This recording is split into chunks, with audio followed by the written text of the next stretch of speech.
Hi everyone, welcome back. Another amazing movie gathering tonight. I know you'll be all tingly when you make it through this one. Well, I looked over the polls for this week, and if you look at the top vote getters for the Spanish and the top 2 vote getters for the English, the top of the polls on both were choosing trust over past learning. So that's a great topic. I mean, any movie we watch where we come into a deeper experience of the present trust over the huge amount of past learning that we have based this world on and base the decisions in our life on, that topic alone will set you free as you come to a clarity on present trust versus past learning. I know that is the theme of guidance, because all guidance is based on present trust, and oftentimes I hear that from many people where they say, I received the guidance, and then immediately they say, I wonder if it's true, or I can't believe the Holy Spirit would have me do this or that because it's out of pattern. But we need to remember that miracles are out of pattern experiences. They're not the same old. They're designed to lift you beyond the dualistic and multiplistic perception of the ego and lift you into a realm that is far beyond the typical daily experience of the human being. And we need inspiration. We need to be lifted. We desperately need to be lifted up in order to be freed from this very linear perception where it's just the past, like Groundhog Day, just repeating and looping over and over. It's not even surprising why people claim to be bored or anxious or frustrated or fearful or doubting, considering linear time is just an error that keeps getting repeated over and over, kind of like in Groundhog Day, where he keeps reliving the same day over and over. He keeps stepping in the same puddle. He seems to have this man that comes charging at him. He has the same, very similar experiences that happen repeatedly over and over and over. And at one point, there's a drunk man in Groundhog Day, when the Bill Murray character, Phil, is describing how his days just repeat over and over. And the drunk man says, yeah, that's pretty much how my life is too. He could totally identify with it because it's so repetitive. So choosing trust over past learning is really learning to choose the miracle and let your life be inspired by miracles, and letting your mind be lifted up in such a huge way that you feel a sense of transcendence. You get a little closer to Jesus' phrase in the Bible, be of good cheer, I have overcome the world. We're not going to overcome this world through past learning, because that's all this world is the repetition of the past, over and over and over, the same mistake, over and over and over. And then right behind that, receiving like 25 votes, was devotion and willingness versus rebellion and arrogance. You know, that's a good one too, because you could say devotion and willingness is a key. I remember seeing a quote today from the Course that I saw, and I was sitting down to have some soup, and I think I read it to Sam. It was, trust not your own intentions. And then it went on to say, but you do need willingness. That's what you need, not your good intentions. Trust not your good intentions. That was an interesting phrase coming from Jesus, because he's basically hinting that your good intentions are so entwined with past learning that even your good intentions can't be trusted. And that's very subtle. That's why we need discernment. Trust not your own intentions, trust not your good intentions, because your own intentions are not going to free your mind. But if you're willing to, we'll say, think outside the box, to receive guidance from above, to be inspired, and to really feel the joy of an inspiration, then that is how you actually approach the holy instant. You know, Eckhart Tolle talks a lot about the present moment, and all the mystics and saints have talked about the present moment. But Jesus is basically giving us a clue saying, yeah, it's going to be your willingness. You're going to have to really keep bringing this willingness over and over every day and every moment in order to transcend this very limited perception that you have of yourself and your brothers and your sisters. Amanda there at our co-living, she had this huge experience after the movie in the last one, and it was so huge and there was so much love, and it was overwhelming, but it was a love for everyone. Everyone. It wasn't making distinctions. Oh, I love this one. It's very strong, it's very full, and it's very all-inclusive. It is not a love that has gradations. It is not a love that has all these different degrees. And that's what makes agape love or unconditional love different from what we would call love of this world, because love of this world can definitely seem to have degrees and gradations, but not agape love. So the movie that came to me, I was pretty open to a number of movies, but the songs that just kept singing through my mind, and apparently over here they were singing during dinner, or singing and talking about it. The songs started to sweep through us. Here was the songs from the movie Pocahontas. And what is amazing about Pocahontas is, not besides Disney, besides all the colors, besides all the spectacular music, what I like about this movie, probably why I need to watch it at least once a year, and I have not seen it during the pandemic year here, so I was overdue here in November. But it's a story of transcending the belief and transcending the perception of differences. It's a love story, but it also is one of these love stories where you take two different cultures that seem to be extremely different, and you have the past learning of each of these cultures represented in these characters, Pocahontas and John Smith. And when they come together, the world would say they're like meeting each other as if almost that they were aliens to one another, because they come from cultures that are so markedly different. And yet, that's precisely how Jesus has to use the symbols of this world, is through experiences, through miraculous experiences, to show you that the differences that you perceive are, number one, not significant, and number two, not even existent. They don't even exist.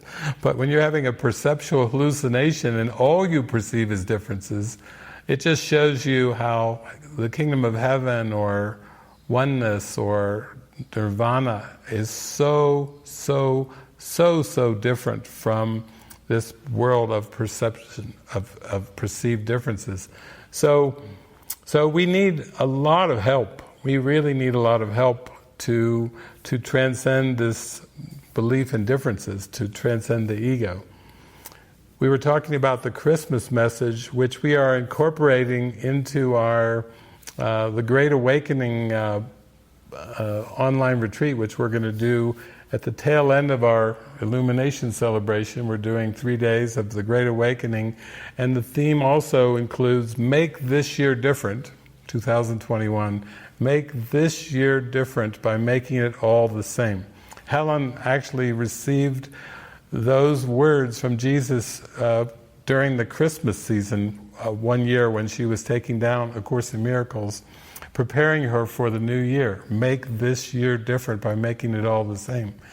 For many people, they could hear that line read over 3, 4, 5, 10 times and just scratch their head, and it's like, what in the world does that mean?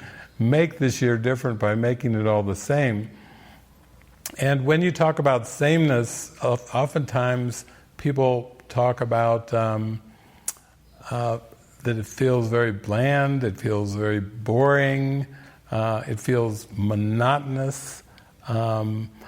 It's almost like all being thrown into the same pot of soup and just cooking together as one soup. Of course, I love soup, so that's a good one for me. I'm like, yeah, make it a good creamy. Put it in the blender too. Really blend it, make it all the same. I like it that way. But for many people, they would say, no, the variety is the spice of life, and it's good that we have diversity and multicultural things, and on and on and on. And when I've asked Jesus about this, he says, well, once you go through the transformation and once you go through the forgiveness and you come back to the purpose of the Holy Spirit, you gain an appreciation for everyone and everything. It's like your heart just will burst in gratitude, burst in happiness, burst in love.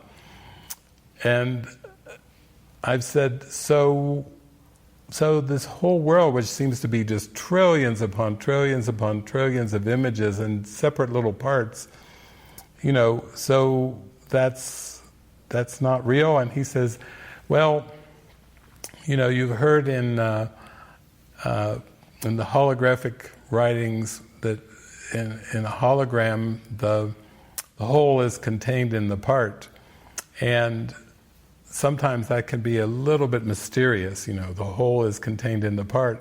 But he's basically saying that every part that you look upon contains the Christ.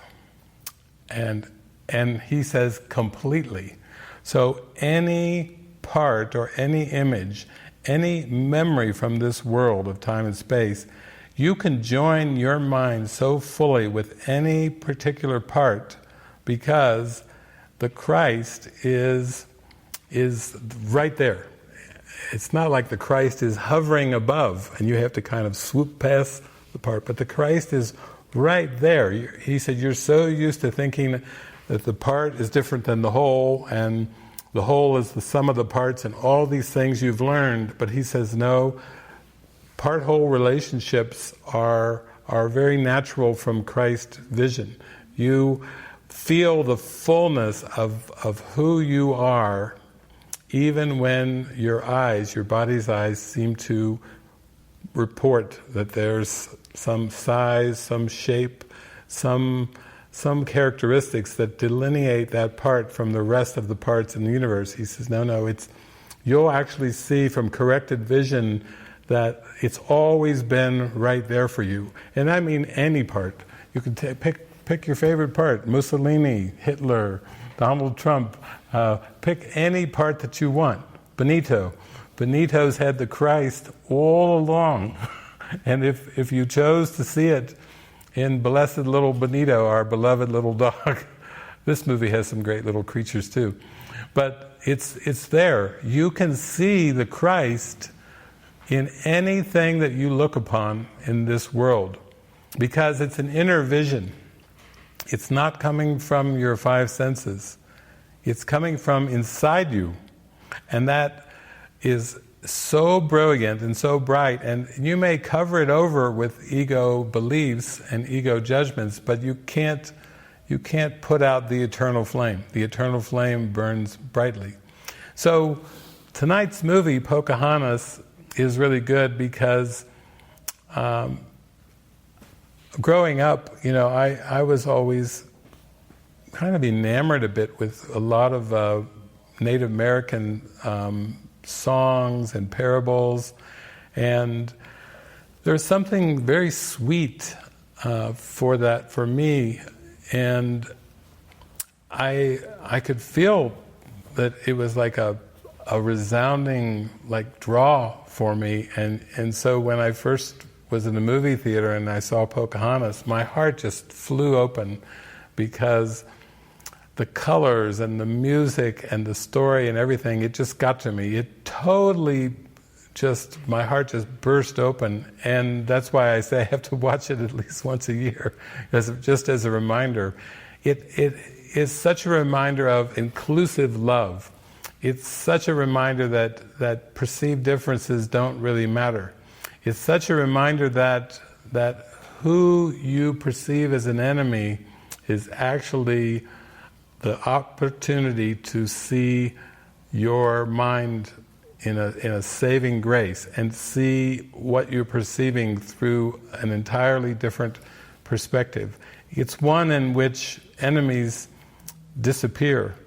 It's one in which there's such a call for peace and for harmony that everything is orchestrated. Also guidance, I'm always talking about the guidance of the Holy Spirit. In this movie, Pocahontas, Grandmother Willow is the intuitive voice, is the voice of the Spirit. And she's got quite a sense of humor too. She's pretty funny. She's very intuitive, but she's very funny too. And she, just like the Holy Spirit, she offers guidance, but basically her main teaching is listen to your heart and you will understand. Her main teaching is you have to make the choices, you have to follow your heart.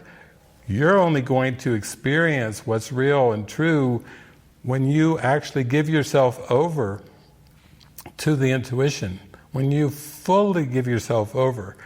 When it's not just a part of you, but it's something that you embrace, and you truly listen with your heart, then you come to understanding. I know in the past months, Francis and I did a gathering on guidance, and one of the things that was shared in that retreat was that understanding comes after the listen and follow to the guidance. The big question, and the reason we have so many questions that people write into us every month, we could do a book or a booklet every month. All the questions are basically based on the idea that I don't understand. I don't understand the Spirit, I don't understand the spiritual journey, I don't understand, I have doubts, I have confusions. And what we were sharing in that guidance retreat is, yes, that's exactly right. Of course you don't understand, because if your mind has an ego belief system in it and that you still believe in, if you're still perceiving meaningful differences, if you still think form outcomes are important, like the election, who won the election? Content is love, form is the belief in preferences, and then the importance of the election and sides and differences is all accentuated to the ego, which is the belief in separation.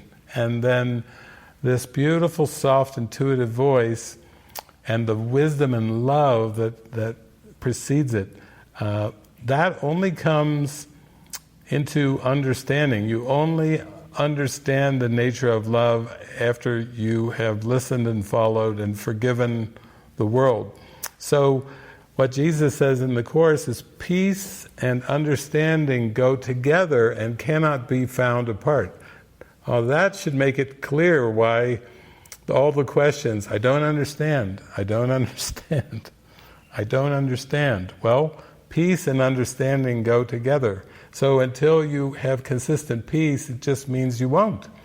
So it's good to be a questioner. It's good to say, why am I feeling disgusted? Or why am I feeling depressed? Or it's good to go inside with your emotions and follow the Holy Spirit, follow Jesus deeper and deeper inside so that you can come to a point of understanding.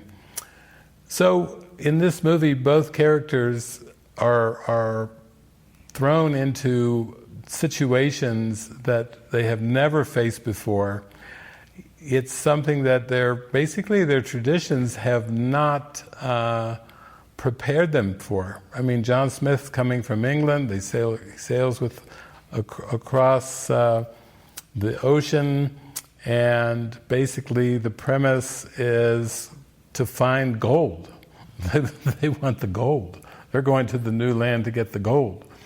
And for the Native Americans, they have their tribes, and they've got their practices, their spiritual practices and everything, but they have their warriors, and they've had wars among tribes, and they have allegiances and different kind of loyalties among tribes, and they have their issues among the tribe. And what do they both have in common? They both are based on past learning. There's a lot of tradition in the Native American tradition. There's a lot of tradition in England. I just watched my first episode of The Crown last night, so I got to learn about King George, and Sam and I were going over The Crown. I'm like, holy moly. But the tradition, it was going back before the Windsors were called Windsors, and I was like, ooh, there's a lot of Germans in there, or Russians. What? This is the English monarch, or the Russians and Germans, lots of Germans. Whoa! So I thought, well, this is the history of differences. So if we go forward in this world based on our tradition, our language tradition, our cultural traditions, our food preferences, all of the cultural conditioning, then the point of this movie is for Pocahontas and John Smith to be drawn together into some kind of transcendent experience of connection, of joy, of happiness, of love, of harmony. And that, to me, is like a microcosm of what the entire spiritual journey is, where you're drawn out of the traditions of the past learning. You're drawn through intuition, guidance, and trust. And you just keep following this intuitive guidance more and more and more until your allegiance and your loyalty to this guidance grows so strong. And literally, that's the Holy Spirit and Jesus taking you closer and closer to the kingdom of heaven through that intuitive guidance. It's not so much based on philosophy or theology. I think philosophy and theology, they can offer some pointers, just like poets. Poets like Rumi and Kabir and Wadsworth and all of the transcendentalists, the poets, philosophers, religions can kind of point you up in the right direction. And a lot of times when I'm talking to people with different religions, like if I'm on an airplane or something, and then they sit and they look in my eyes and they go, "What faith are you?" And I'm like, what faith am I? What faith am I? Because for me, faith is inner trust. It's so deep and so intuitive. It's not, faith to me is not theological.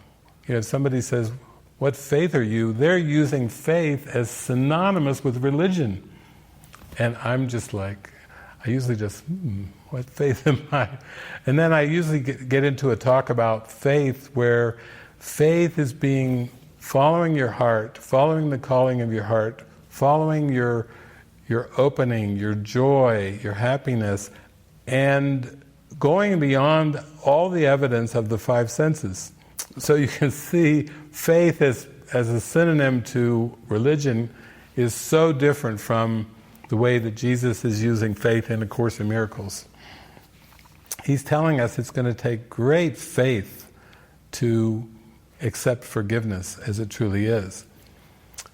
Why so much faith. Why is so much faith required? Well, he says basically you have traditional beliefs around forgiveness. Yeah, like what? You actually believe that you need to forgive people. Yeah, that's basically what I believe. Well, he's saying no. If you look further, you believe you have to forgive people for what they did to you or what they didn't do to you that you think they should have done. Okay, yeah, I'm still following. That's right. I believe that. And he's saying, well, the problem is you believe in the people and you believe that their actions were actually done. They actually occurred. And they did not. They did not. They did not. But I saw. I remember. No. You are mistaken. You are holding on to something in a darkened glass. You are holding on to fiction. You are holding on to fantasy. You are holding on to the projection of guilt. What do you mean it didn't happen? That's right. Even the good things that they did in my life didn't happen? That's right. Even the good ones. The good, the bad, the right, the wrong. If you think they occurred at all, you are completely mistaken. You are completely wrong-minded. You aren't forgiving people for what they did to you or what they didn't do that you think they should have done. You forgive them when you see that you've been hallucinating an entire world that has absolutely no reality and no existence. You're looking at a dream world. You're perceiving images that aren't there. At one point in the workbook, he actually uses a psychological term for this world. I remember the first time I was reading it, because I had some undergraduate and graduate school psychology, and so I'm reading the course, and then he was talking about the world, and he said, perhaps hallucination is a better word. Oh, now you say I'm hallucinating. And that's right. You are. You are hallucinating something that doesn't even exist. You have grievances over perceptions that don't have any existence. What do you mean they don't exist? I perceive them. Yeah, they're very temporary. You're watching shadows on a screen, and these shadows are not the light that God created. And I said, well, how am I going to love if I'm in such a state of hallucination? He said, yeah, that means you are in great need of forgiveness because your Father loves you more than you could know. Take the greatest feeling of love that you've ever had in this world and multiply it by 100 times. Okay. Now multiply it by 100 more times. Okay. And you still aren't even close to how much your Father loves you. Like, you think you have warm feelings in your heart with certain music or certain scenes or certain people. He's like, you ain't seen nothing yet. You really are hallucinating. You've got a veil, a thick veil going on there, but you're so convinced that it's reality that you really can't perceive what I'm saying when I say forgiveness. So you need a lot of training in forgiveness. Well, I thought that God forgave me. No, God doesn't forgive, for God has never condemned. You have great need of forgiveness. Don't start tagging the forgive word onto God. God has never condemned. What makes you think that God, the creator of love, needs to forgive anything? You need to forgive. You need instruction in forgiveness because you've come up with your own ideas, and even your ideas of forgiveness are ego ideas. What? You mean all this stuff I've been practicing all these years to forgive these people that I thought harmed me has been a detour? Yes. That's not the true forgiveness. So that's why I watch this movie at least once a year, because I want to feel the inspiration of being carried from perceiving differences to feeling a swirl that there's something much greater than that. I think every time I get to the scene in this movie where Pocahontas reaches out and takes the hand of John Smith, and then comes the song "Paint with All the Colors of the Wind," that my heart just burst open. That is like a mystical experience. It doesn't matter how many times I've watched the movie, when she reaches out and she takes his hand and he surrenders to go with that and let go of all of his preconceived notions of what he's doing there, who she is, who he is, everything. When he just lets go of the grip that he's had on his perception, it's a huge opening. You can feel it. It's very, very strong. And I think we need that. We can't be reminded too much of that, because the ego wants us to get lulled to sleep into thinking that our feet are standing on solid ground, that we're looking at a solid world that is surrounding us, and that our body is solid. The ego wants us to stick with that perception of things and not see that we were completely wrong, not partially wrong, not 99.999% wrong. We were 100% wrong about our identity with regard to this world, because God created us as spirit, and time and eternity cannot coexist. I like that in the Course when he says that they can't coexist. We have to be lifted up beyond our time-bound perceptions, and this movie is, wow, it's a good way to do it. So enjoy it. There's just probably going to be some nice juicy moments where I cannot resist coming to join you for a little bit of commentary. But I think when I see this movie, it's like sit back and let yourself go. Let yourself be taken into an experience, because to me that's what this movie is. From the first frame all the way to the last frame, this is what the Beatles call it, the magical mystery tour. Come on, the magical mystery tour is waiting to take you away. That's how I feel when I watch Pocahontas. I feel like, got me. Whew. I'm gonna even kick my for this one right at the beginning. I'm getting into Pocahontas mode. So sit back and enjoy it, and I will see you very shortly. Okay. So good. Her father sees the river as steady, safe, secure. That's why the ego made this world, to offer a substitute for true safeness, through true steadiness, true security. She's aware that the river is constantly changing, and she jumps in her canoe and she goes over the white rapids. She goes racing through it with a sense of adventure, because she hasn't bought into the belief in the steadiness of the river. Her father is singing a song saying, how steady the rivers are.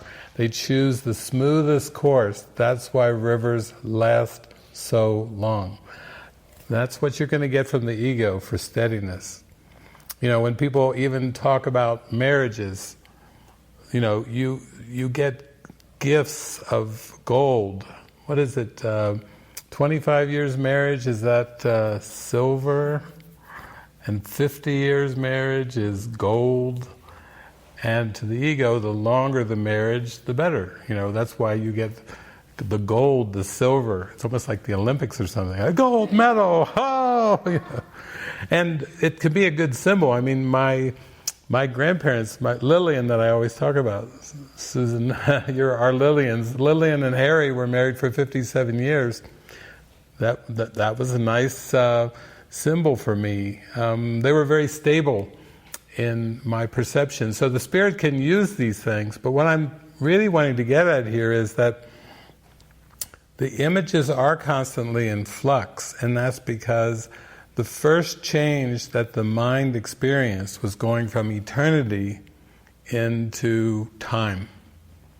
And that was extremely chaotic, because eternity is spirit, and that's our natural condition. In fact, Jesus says a son of God can only be happy in his natural environment, and he's not talking about time and space. He's talking about creation. He's talking about eternity. He's talking about heaven. He's saying even your happy dream is still an illusion. You have no idea how much your Father loves you. If you think the happy dream is so great, wait till you get there. It's not going to last long, because you'll go into a joy and a happiness that is far beyond anything that you can even conceive of, because that's what creation is. God is so loving. And I was talking a bit on the retreat about, choose the second place, seek the second place to gain the first, choose the second place to gain the first. Well, in heaven, God is the first, but not in a time sense. It's the first just means that the Creator, and everything is like God. In fact, in heaven there isn't anything but one. One. It's not like the Three Dog Night song. One is the loneliest number that you'll ever know. Two can be as bad as one. It's the loneliest number since the number one. Oh, just to give you a little Three Dog Night. No, that's definitely of this world. That has nothing to do with heaven, which is bursting eternal joy and happiness, unimagined happiness. So, in this world, with the fall from grace, the seeming fall from grace was the first change. Because heaven is eternal, it's changeless oneness, and the first change that was experienced was the fall. It was extremely chaotic, and then it was so chaotic that there had to be a device invented to stabilize the chaos. Judgment. That's where judgment came from. It's a stabilizing device of the ego. The ego invented judgment. Oh, if you go back, I think the favorite two words I have from the Bible and the Sermon on the Mount is judge not. Jesus, he knows very clearly that the problem is judgment. The problem is trying to order thoughts, make hierarchies of illusions, and try to make degrees and levels of differences which will never satisfy you, because there aren't any differences in heaven. It's just pure love and oneness and happiness beyond what you can imagine. So the ego invented judgment as a stabilizing device to minimize the chaos. Not to let it go, but just to minimize it, to make it manageable. And that's why everything in this world that even seems to be steady, like the river for the Father, he's saying, you gotta honor the steadiness of the river, and it's stationary, and he's using the river, how strong and long the river is, and he's saying, like Cocoam. And she's like, oh no, he's so serious. The world will end in laughter. The world will not end in Cocoam. He is very. She makes a joke. She's her girlfriend. Ooh, he's so handsome. Yeah. Notice the smile. Like, he has no smile at all. And marriage, she's like thinking. She's trying to connect with the dreamer. She's following her dreams. She's exploring. She's got a huge sense of adventure. And it's not really written about much in the Bible, but actually Jesus during his life had the same kind of adventure that Pocahontas had. He was a discoverer. How do you think he was the first one to wake up from this wicked dream of time and space without a sense of adventure? You've got to have a real good sense of adventure. See her going down the river, paddling, and then she comes to the branching of the road. I'm thinking of Robert Barry Brown, the road less traveled. I took the road less traveled by, and that has made all the difference.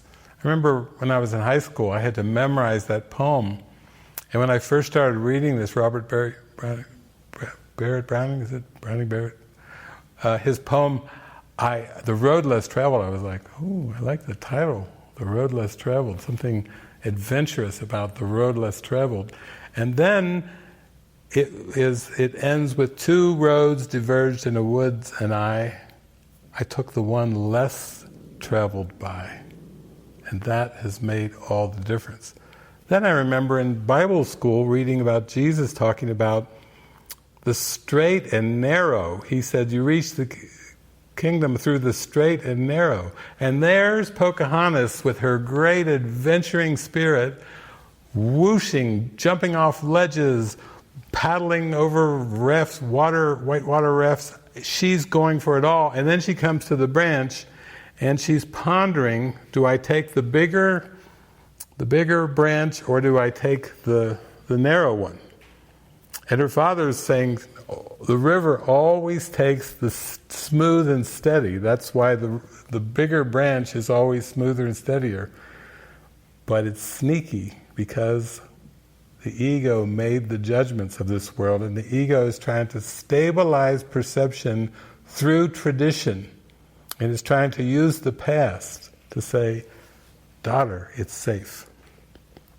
You marry the strongest warrior, you'll be safe. She's wondering if she'll be happy. He's saying you'll be safe. And the things that sometimes seem the steadiest and safest in the world are not what they seem to be. You know? What the stuff we were raised with, the more money you have in the bank, the more possessions, the more security, the more defenses you have. And if you look at the ones coming over from England they're basically coming for the gold. And they're all singing about it. They're talking about getting their fortune. They're talking about conquering a new world and basically digging up the gold and having a great life because they make a lot of money. That's part of the ego's sneaky way of believing that safety and security is associated with money and fortune. And you see it's all based on the body. The more safe and secure, and the more you can fool yourself into a bodily identity with safety and security, the more the ego would say, that's it, go for the steady road of safety and security of the body. And you can see they're coming over to this new world where they're calling on the spirits. They're asking the spirits to guide, to lead the way. It's really they still have their ego things. I mean, they just come back from slaughtering a tribe.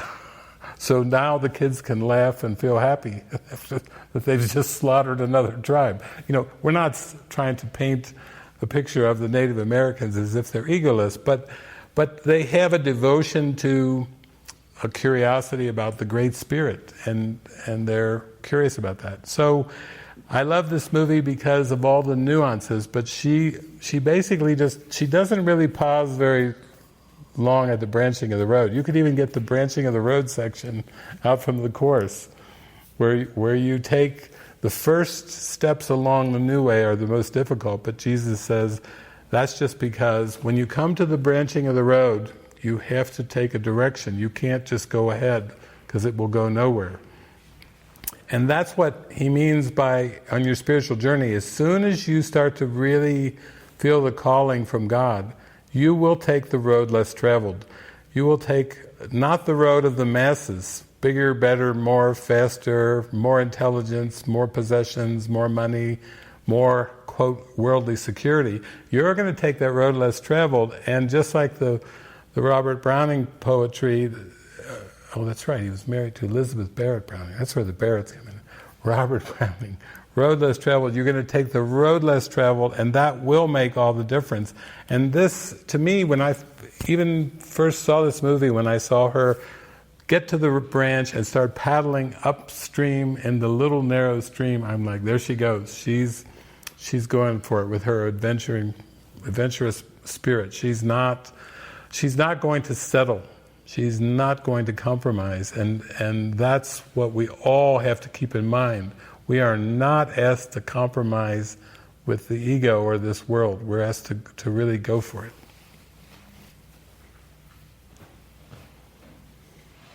Okay, I love Pocahontas. It just, everything's so extreme. We know, some of you know about history and England. I don't know, how many countries did they conquer?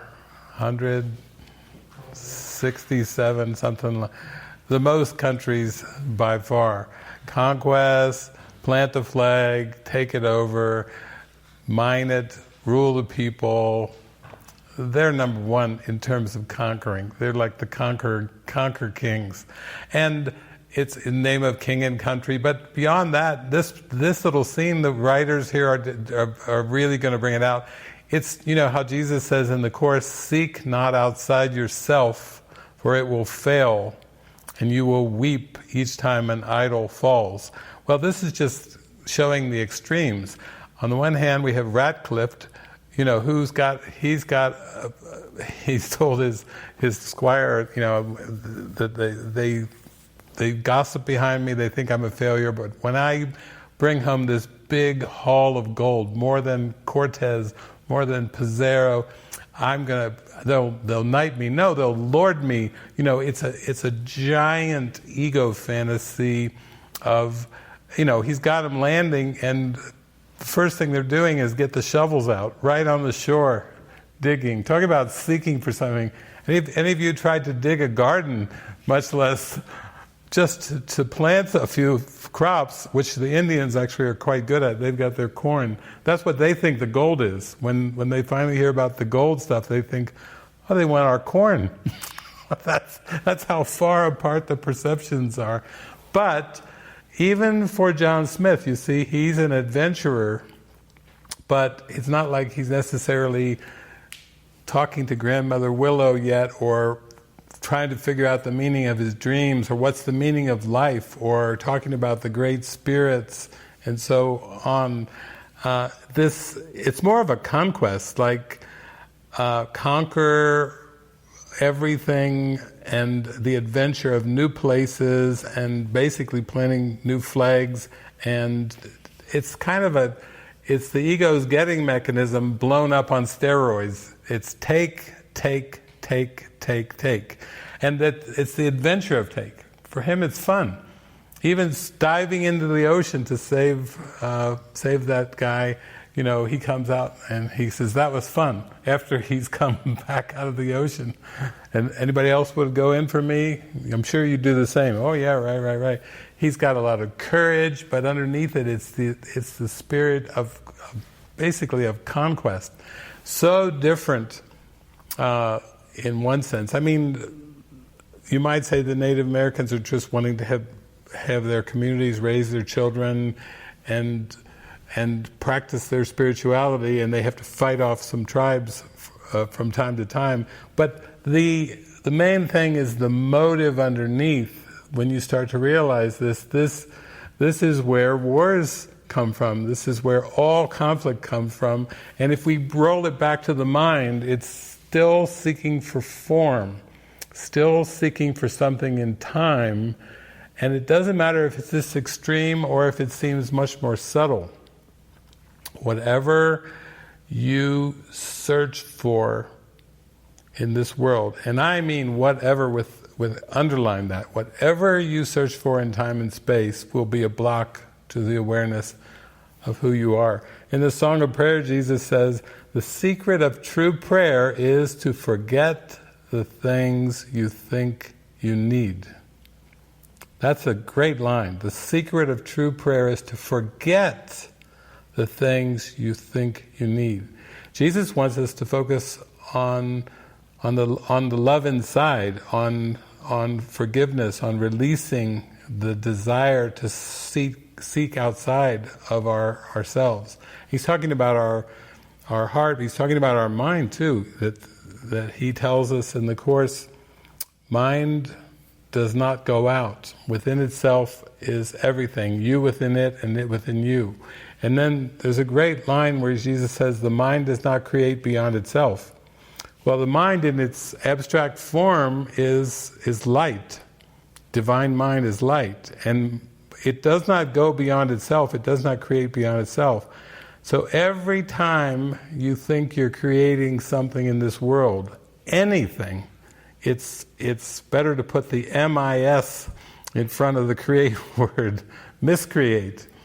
Anything that's pursued in form is a miscreation, because God is light. The divine mind is light, and mind doesn't create beyond itself. So as long as the mind's into miscreations, it's going to have trouble. It's going to have guilt. And it's going to play out these timeline scenarios that always end in sickness and death and pain and suffering. It's just, you get the whole thing kit and caboodle. You go for something that's impossible to go for, and then you reap impossible emotions like fear, guilt, shame, pain, and ultimately death. That's what death is searching outside yourself for something that you'll never find. So this movie is so good because it's so extreme. And I like it how the chief says, no, we don't know these visitors, we have to observe them. But his daughter is one step ahead of the chief. Her own curiosity, her own sense of adventure has taken her to, she intuitively heard, after she heard, listen to your heart, you will understand. She heard the strange clouds. Even before she climbed the tree, she heard strange clouds. Then she got up there and she saw the sails coming. And Grandmother Willow, what do you see? Strange clouds. Intuition, strange clouds. Perception, strange clouds. The intuition is going to lead, using the symbols of this world, and take her far, far beyond the goals and the values of the ego in this world. So here we go, we're ready for the adventure. She's got wide open eyes as she's watching this new, tall, blonde-headed adventurer on her land now, or on the land of that they all feel they share. And her eyes are big because she's like, this is different. Something's different is coming, she was told, with a spinning compass. That, this is different. John. There you go. It's all in the cartoons. You could probably watch this one every day. The ripples would go out, these colors and the circles, because that's really the human condition, is in a world where there seems to be differences and conflict in every single direction. Even the raccoon and the dog, they've been at it since they first came together, and the raccoon was wisely taking all the dog's food, Percy's food. Miko and Percy, there it is. You've got the whole separation right there, and they keep coming together and keep conflicting over scarce resources, food. It seems like food is their big battleground. But right away, Grandmother Willow, she's saying, it has to start somewhere, and then it has to ripple out. And actually, that when you think of your mind and you think of how powerful the mind is, and yet when you look at this vast illusion and the seemingly many differences that have been perceived that are part of the past, that just seem to be multiplying and multiplying and multiplying, you can see where this is where it comes down to the faith. The faith is the start of those ripples. It's when that vine comes down and touches the water, and then the ripples start to go out. And it takes such faith in the face of differences, and yet the goal is to see the sameness in everything, to see past all differences. So at the end she basically says, don't you see, you have to go past the fighting, you have to find another way other than the conflict and the fight if you want to be together. And that's ultimately one mind, one soul, one heart. What's that Phil Collins song? Two hearts living in just one mind, together forever till the end of time. You can feel the joy in the songs, you can hear it in the songs, you can perceive it everywhere, but it's all intuitive. And every time that Pocahontas has this vibrational connection and feels her intuition, she's learning, because that's what's so great about Native American spirituality, is the inclusion of all the symbols. They look to the symbols to point them in the right direction, to guide them. And wow, when Pocahontas is in that state, it's the leaves all around her, these colorful leaves. They always show up kind of as strong symbols to pay attention here to what's going on. So, very good. We've seen that they've been drawn together, not according to tradition, not according to his tradition or her tradition at all. It's just with the encouragement of Grandmother Willow and all the symbols of the signs and symbols all around them to come together for a much, much greater purpose. And it's just heartwarming to watch these scenes and just sit back and soak it in. So beautiful. It doesn't matter how many times you watch it. It's always the same. Yeah.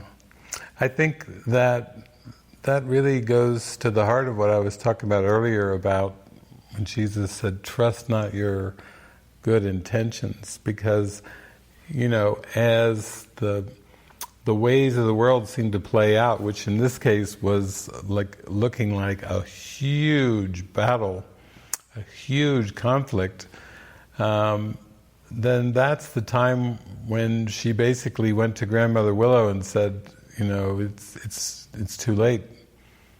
I've lost him. It's over. That's the time where the evidence seems to be overwhelming to resign. And not too long ago, a few weeks ago, a friend of mine, Calico, who's down here over at Namaste, she contacted me, several weeks ago, just saying that she had watched a documentary, and she said that they interviewed all these people before they died to try to get at what was the feeling under this sense of death. And what they discovered was, the word that they came up with was resignation. The world seems to be such a hostile world, such a world of conflict, such a world of striving, competition, and it's so unnatural to heaven. It is completely unnatural to our natural state of mind that we were created in. And so when the mind goes through these time-space experiences, you might say it just seems to grate and to build up to a point where what seems to be death is really just the ego in the mind, but it seems to be this feeling of resignation. Even when I worked in hospice and I volunteered in hospice, that seemed to be the main theme that would always come up, was that even people who had been left and sent to hospice to die there, they had trouble dying because it was this sense of resignation. It was a sense of succumbing to guilt, succumbing to the death wish. And the world seems to just offer the symbols and the witnesses to this ego belief system, And so while people may say, I would like to live long and prosper, while many people say, well, that's just the way the world is, you have to do the best that you can and then resign yourself to death. It's quite a strong teaching to come and say, don't. And to me, that's basically what Jesus is saying about this sense of resign yourself, succumb, give in to the death, give in to the guilt. I remember one time, it was very strong, I was reading the Course, and I read the words from Jesus, "Swear not to die, you holy Son of God." Where on the planet do you read that kind of a line? Swear not to die, you holy Son of God. You make a bargain you cannot keep. A bargain I cannot keep. Oh, that's what this bargain with the devil is. It's believing in the ego. And the only way to swear not to die is to resurrect in the mind. It's to actually come to the correction. It's to give your whole life, every ounce of energy that you have, in just one simple direction. We could call it correction. That's what atonement is. It's the correction of the error. It's the correction. And then I think this part always stood out for me in the Course, where Jesus says the atonement. There's many great definitions in there of the atonement, but this is the one that's the greatest, I think. The atonement is a total escape from the past and a complete lack of interest in the future. I think that's just an amazing thing. Total escape from the past and a complete lack of interest in the future. And I hope you can see that they're both the same. You know, a total escape from the past would be a complete lack of interest in the future. That goes against our programming. First of all, we're taught, and we taught ourselves through the ego, that there's something valuable about the past. I remember when I was young, I would go to these different plays, stage plays and movies with my mother, my father, my sister, and that just was reinforcing the values. I remember I went to see Fiddler on the Roof, and I'm coming out with all the songs. I go and buy the album. If I were a rich man, all day long I'd biddy biddy bum. If I was a wealthy man, I wouldn't have to work hard. There we go. You know, and this is Radcliffe, gold. He just wants a lot of gold. That's all. This is for the gold. He's even bringing Percy, his privileged and elite dog, who ends up going through a big healing and totally merging in. He looked like he was totally surrendered. He looked like our cat, which I think is in the back row here somewhere. I saw it. Yep, sure enough. He always shows up at the end of the movie. You know, I saw this little creature, and there goes our creature coming in for the end of the movie. And then the whole thing is about finding the right partner. I remember Fiddler on the Roof again. Matchmaker, matchmaker, make me a match, find me a find, catch me a catch. And and it goes on and on. It's a lot about finding the right catch. He's a nice man, a good catch, true, true. I promise you'll be happy, and even if you're not, there's more to life than that. Don't ask me what. I can't forget these songs. But even with Fiddler on the Roof, there was a focus on the past. Tradition, tradition, tradition. There it was, the past. The value of the past. The value of tradition. the value of your cultural tradition, the value of your language tradition, the value of your personal history, your ancestry, value of the past. Aha, that's underneath it. And atonement is a total escape from the past and a complete lack of interest in the future. Complete lack of interest in the future. Never did my professors in university ever advocate a complete lack of interest in the future. Never did my mother and father, or really anyone in my family, say, you know, why don't you just forget about the future? You know. Every time they were singing their matchmaker songs, they weren't saying, you have no future together. They were hoping for a future together. They were betting the ancestry, the bloodline, the whole continuation of the tradition on the future. And I was raised with the Protestant work ethic. What is that? Well, they said you have to make something of yourself. Make what of yourself? Something. David, please, carve out a niche. Make something of yourself. Make us proud. Get an education. Get a decent job, get a career, make us proud. Make us proud as a family, everything. You know, let's be honest now. Let's see that this is the death wish talking. All the stuff we've been conditioned with, every last ounce of it, has been the ego. Let's go right at the ego. I remember when I was in, several years ago, I was down in Australia, and I was down in this beautiful valley, and I was showing this big tent that my friend had, and I would pray to Jesus. I said, well, what movie do you want me to show? And Jesus said, I want you to show Michael Moore's movie. Which one? Capitalism, A Love Story. That movie goes after capitalism, I mean, without stopping.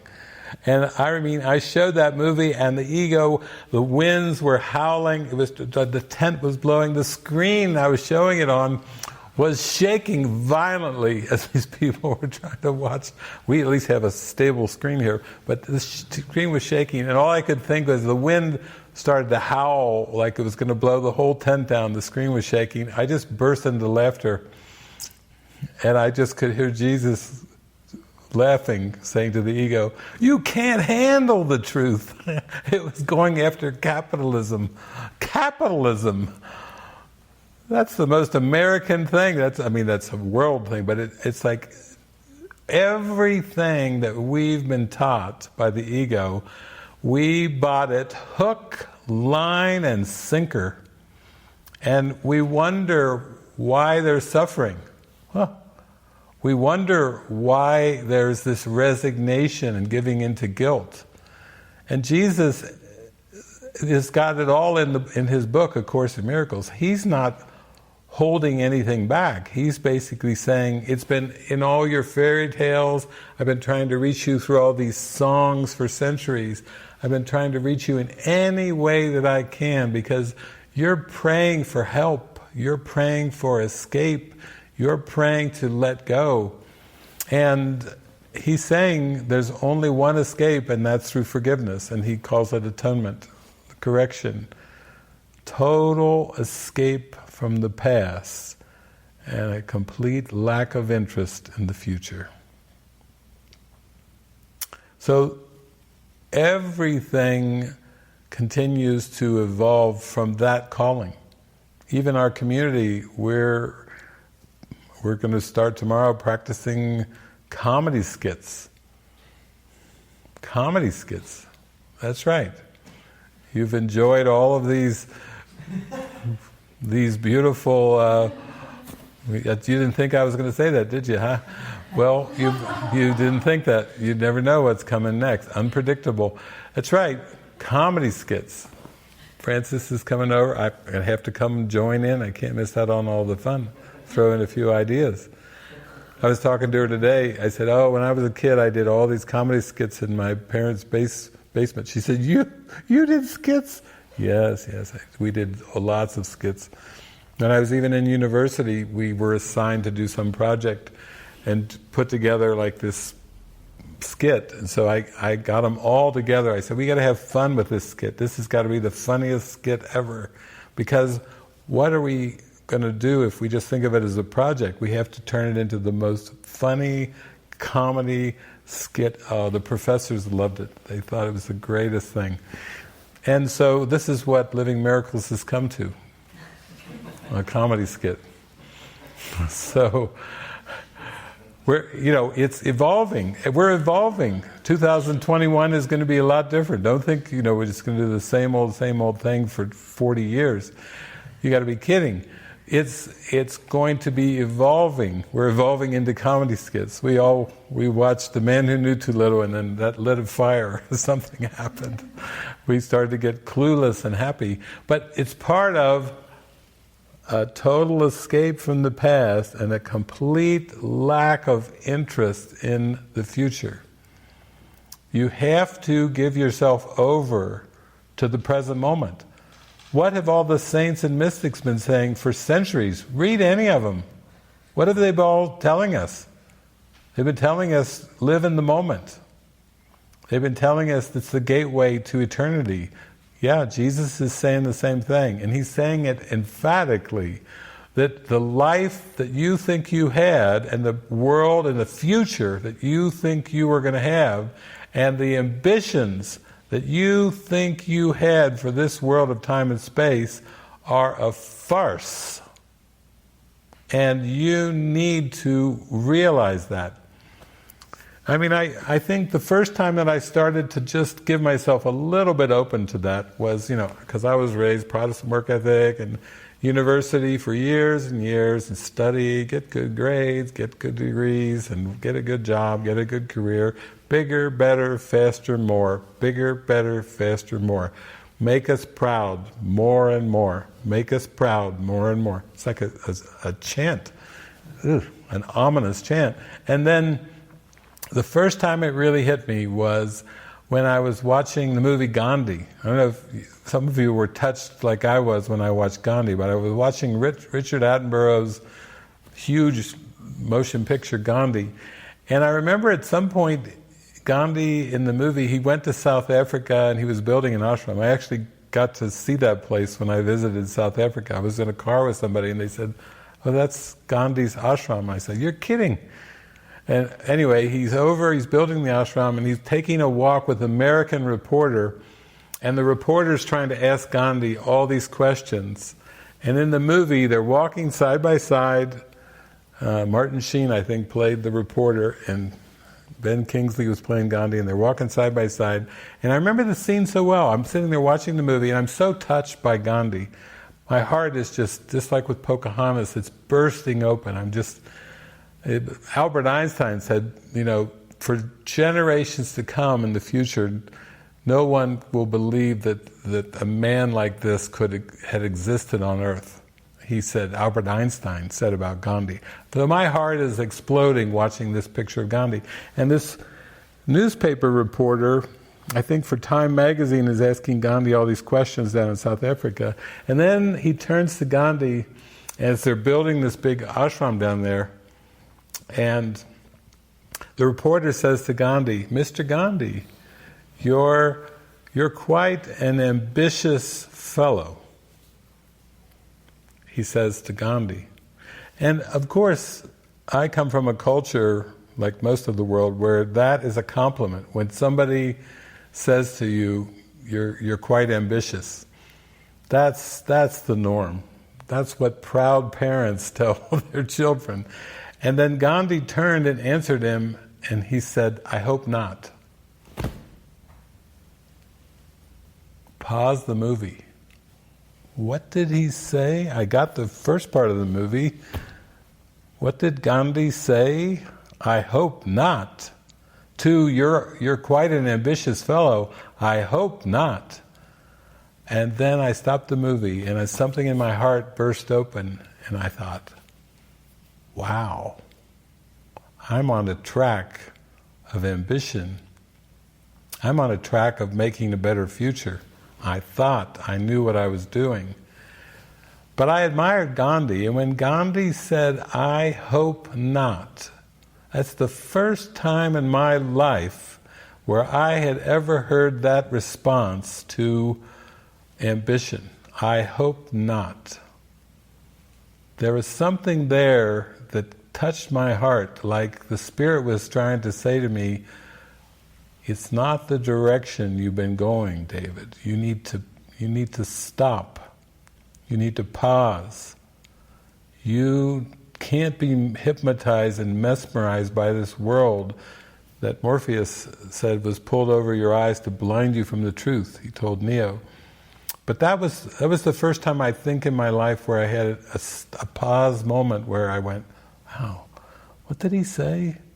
I hope not. And now Jesus is telling us, the Master, the one, the way, the truth, and the life, the one that has transcended the ego and transcended time and space, saying, you have one responsibility. You only have one. You have one. You don't have responsibility to children, to partners, to parents, to the government. You don't have a responsibility to your neighbors. You don't have a responsibility to your city councilman. You have no responsibilities on earth except one. And what is that one, Jesus? To accept the atonement for yourself. That's the only responsibility of a teacher of God, of a miracle worker, of anyone who comes to A Course in Miracles, is to accept the atonement for himself. And what is that again? Total escape from the past and a complete lack of interest in the future. And Jesus actually takes time to explain it. He says the ego invented linear time, and it tries to force continuity onto linear time. It tries to force, he says, continuity between past, present, and future. And he says past, present, and future is not continuous. You yearn for continuity because you equate continuity with steadiness, stability, peace. And he's saying, yeah, God created you continuous. You are an eternal creation in heaven, and that's all the continuity that you're used to in your natural state. And now, in the fallen state of grace, state of this world, whatever you want, it's not grace, it's fallen state of the predicament of the human race, is this state of time. And Jesus says, you try to force continuity on past, present, future. Your only continuity is in heaven, he says. And the gateway to that continuity in heaven is the present moment. And that's it. That's it. That's your gateway, the present moment. So think of that the next time you stop to pray. Think of that the next time you meditate. You're not wasting time meditating. You're going for the stillness and the peace and the grace of the present moment. And that is where the focus needs to be. Even when we look at our journey in this world of forgiveness and holy relationship and our movement toward the holy instant, it's more of a surrender, a willingness to let go. That's the most important thing. And we saw it in this movie, John Smith and Pocahontas. They came from such diverse, different backgrounds that for them to start to feel the love and to feel the calling of their heart and actually go to visit Grandmother Willow and start to open up to the ripples extending out that she was talking about, that took a lot of faith. But they had to have willingness, because that's not what their programming was telling them. Their programming was saying savages. Their programming was saying danger. Don't go near the other kind, the other side. Those people are different. Different. We're always hearing from the ego. It's emphasizing the differences. It's saying it's dangerous to get close. So stay separate and different. Stay in your own isolation, but don't join. And this movie was clearly about joining. So That's another great movie. And actually, we just had our Jesus weekend, and it's like, how do you follow a Jesus weekend? How can you come up with the next month topic? You know, I always say that when we get to the point when we need to come up with a movie. God help us. After we do the morning session, God help us with a movie. God help us with a next gathering in December, and it's the illusion of time. And doesn't the illusion of time fit in with what I'm talking about? Total escape from the past, complete lack of interest in the future. It's the illusion of linear time. It's the mesmerism, it's the hypnotism of the ego's invention of linear time that is blocking us from waking up to spirit. So that is a good one to follow up Jesus with.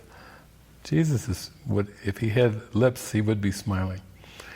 But I did talk about that. He's not a man. We have to stop thinking of him as a man. Stop it.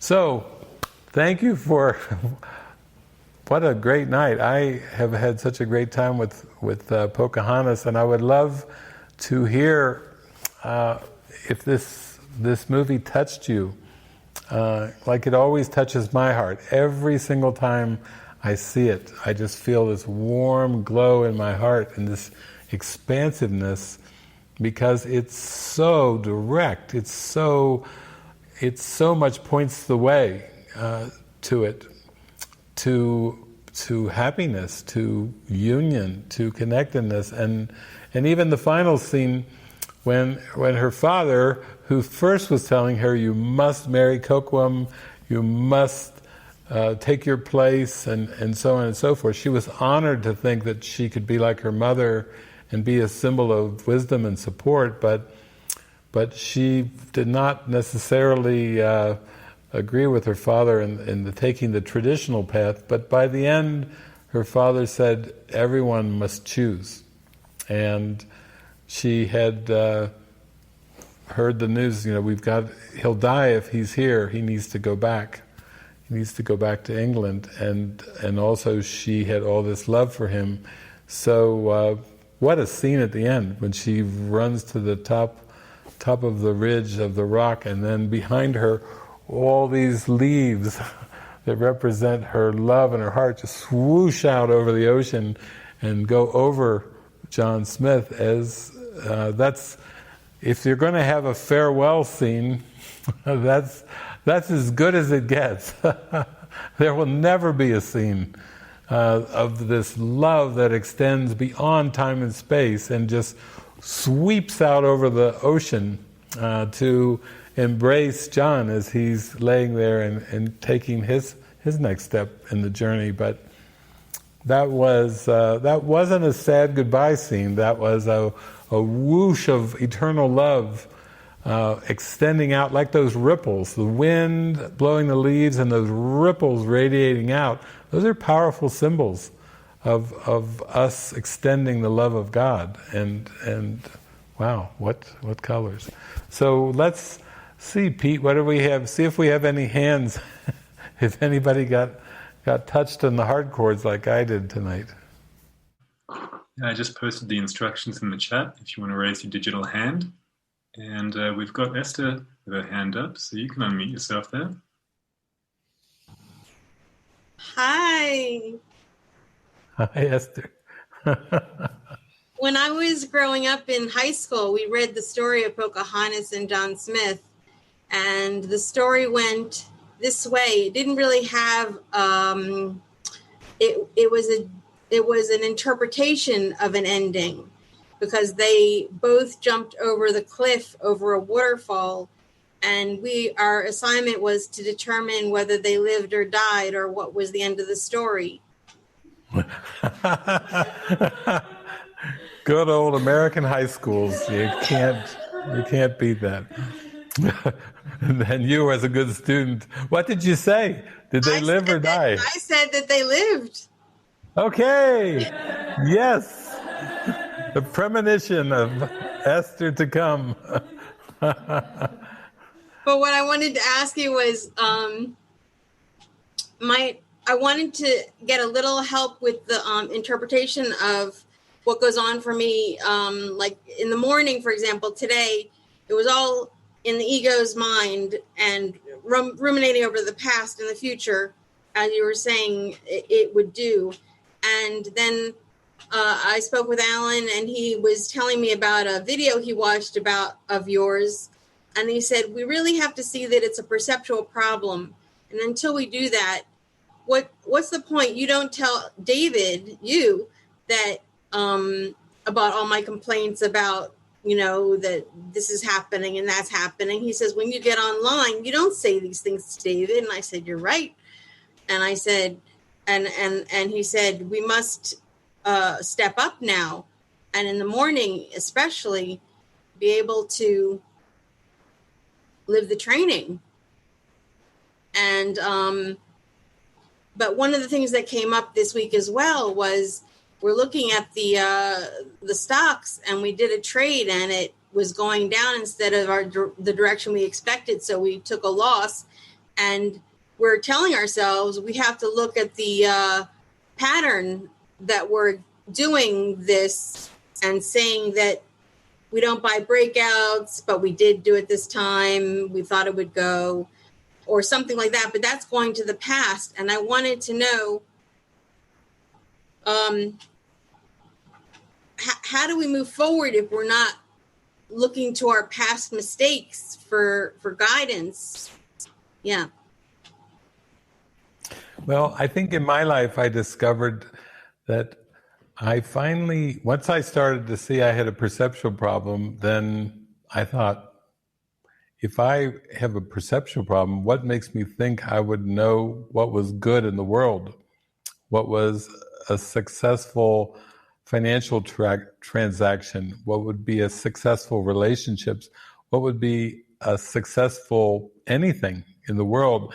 I started to realize if I have a perceptual problem, it's like Alice in Wonderland. Once she goes down the rabbit hole, everything is distorted, size, shape, and then if it's not bad enough that everything is completely distorted, there's this creature down there called the Mad Hatter. Oh, great. Now you're down a rabbit hole and you've got the Mad Hatter. But that was my first step, was starting to realize, well, okay, I don't know. I can't judge right from wrong in the world. I can't judge my advances from my retreats. I can't judge even successes from failures. Jesus says that some of the things you thought were the worst failures in your life were actually successes. And some of the things that you were really clenching your fist and going, yes, I have arrived, I have succeeded. Jesus is saying, no, you were pulling away from the light and moving into the darkness with your successes. So once you start to realize that, another line that helped me from the Course was, seek not to change the world. Seek rather to change your mind about the world. So if I can't judge anything in form, because literally I'm incapable of it, and if he's telling me now, seek not to change the world, then I said to Jesus, well, I don't know how to live then. If you tell me not to try to change the world, not to try to make the world a better place, not to try to improve my worldly situations, and you tell me I can't tell the difference, then exactly what should I do? Do you have any advice in that? And he said, yeah, be intuitive. I'll give you the instructions. Be 100% intuitive. Do it for joy. Do it for joy. Do it from inspiration. Do it from happiness. Don't do it from trying to fend off the future. Don't do it try to fend off death or sickness or negative consequences. He's like, how do you know about any of those things? How do you know the future is even there? He says, live from a place of joy. I remember one time too, I was traveling around Florida and I was going around the southeastern United States, and I had one of these Miracle Distribution Center lists of Course in Miracles groups. And when I went to Florida, they told me that there was this Course in Miracles teacher named Harold Cole. And they said he started he was Johnny Appleseeding. He was starting off course groups all over Florida. And he was just going from town to town and starting course groups. He was introducing the book to people, and then he was starting groups. Then he'd go on to the next town, introduce the book. Great. I thought, wow, I got to meet this guy. This guy sounds like he is just so happy and joyful. He's just starting course groups wherever he goes. So anyway, I finally got a hold of him I think it was by email or phone. And I said, where are you? And he said, I live on I live on a hill in Kentucky. And I said, great. Well, I'm coming up from Florida and Georgia, and I'm heading back to Cincinnati where I have my peace house. So I'm going to come right through Kentucky. I think it was Monticello, Kentucky. He said, well, I'll come and let's have a meal. So I went there. I found this little hill, and he directed me how to get there. And I got there, and he was probably maybe like about the age of David right now, maybe, I don't know. He was in his 60s, I think. And he was such a happy guy. I thought, wow, this guy is really happy. And so I had a meal with him. And at the end of the meal, as I did when I traveled around, I would always offer to help. Can I help with something, this and this? And I remember I saw him cleaning the table and going, and he started to do the dishes. And I said to him, can I help you do the dishes, Harold? And I remember he turned to me with these sparkly eyes and a big smile on his face, and he said, if it brings you joy. And I was like, wow. That's the first time I've ever asked anybody if I could do the dishes, help with the dishes, and they said, if it brings you joy. And I thought, this guy is lit. This guy is lit. This is the guy who's going and starting course groups all over the place. If it brings you joy. I said, do you live on this hill all by yourself? He said, no. My wife and I, we split up, and we have our own cottages. We both live on the same hill. We go and visit each other from time to time and have dinner. I said, ooh, that's a new style of relationship. Their own cottages. They would visit each other and have dinner and share all this joy, but they didn't even share the same space. I better hang around this guy a little bit. He seems to be on a different wavelength of the people that I'm used to meeting.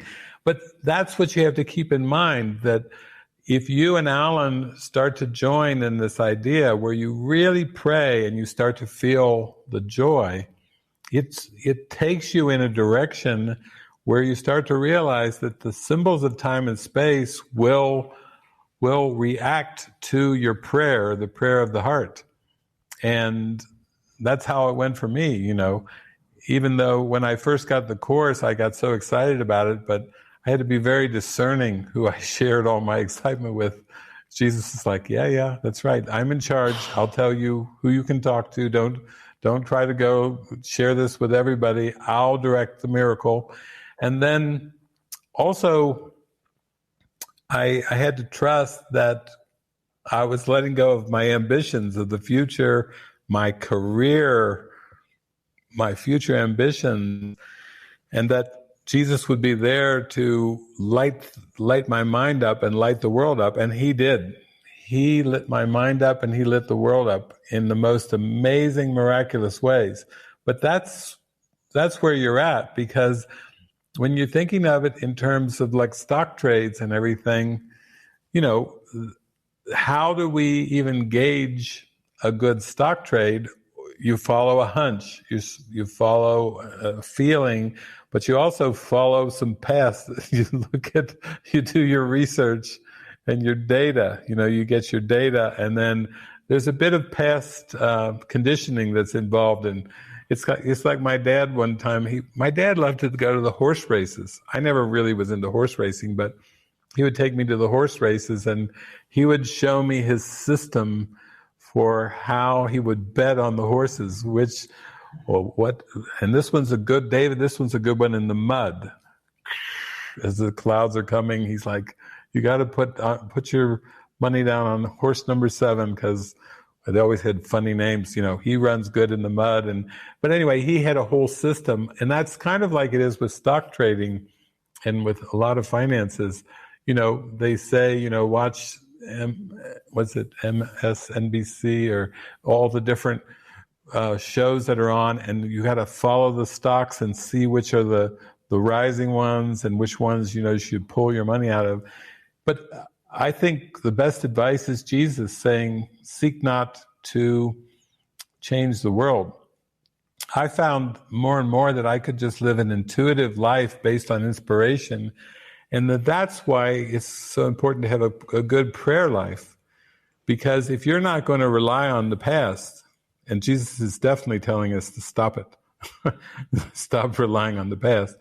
And if you're not going to rely on future goals and ambitions, and Jesus is definitely telling us to stop that as well, then you're really left with let present trust direct the way. Be intuitive. Follow your guidance, follow your intuition.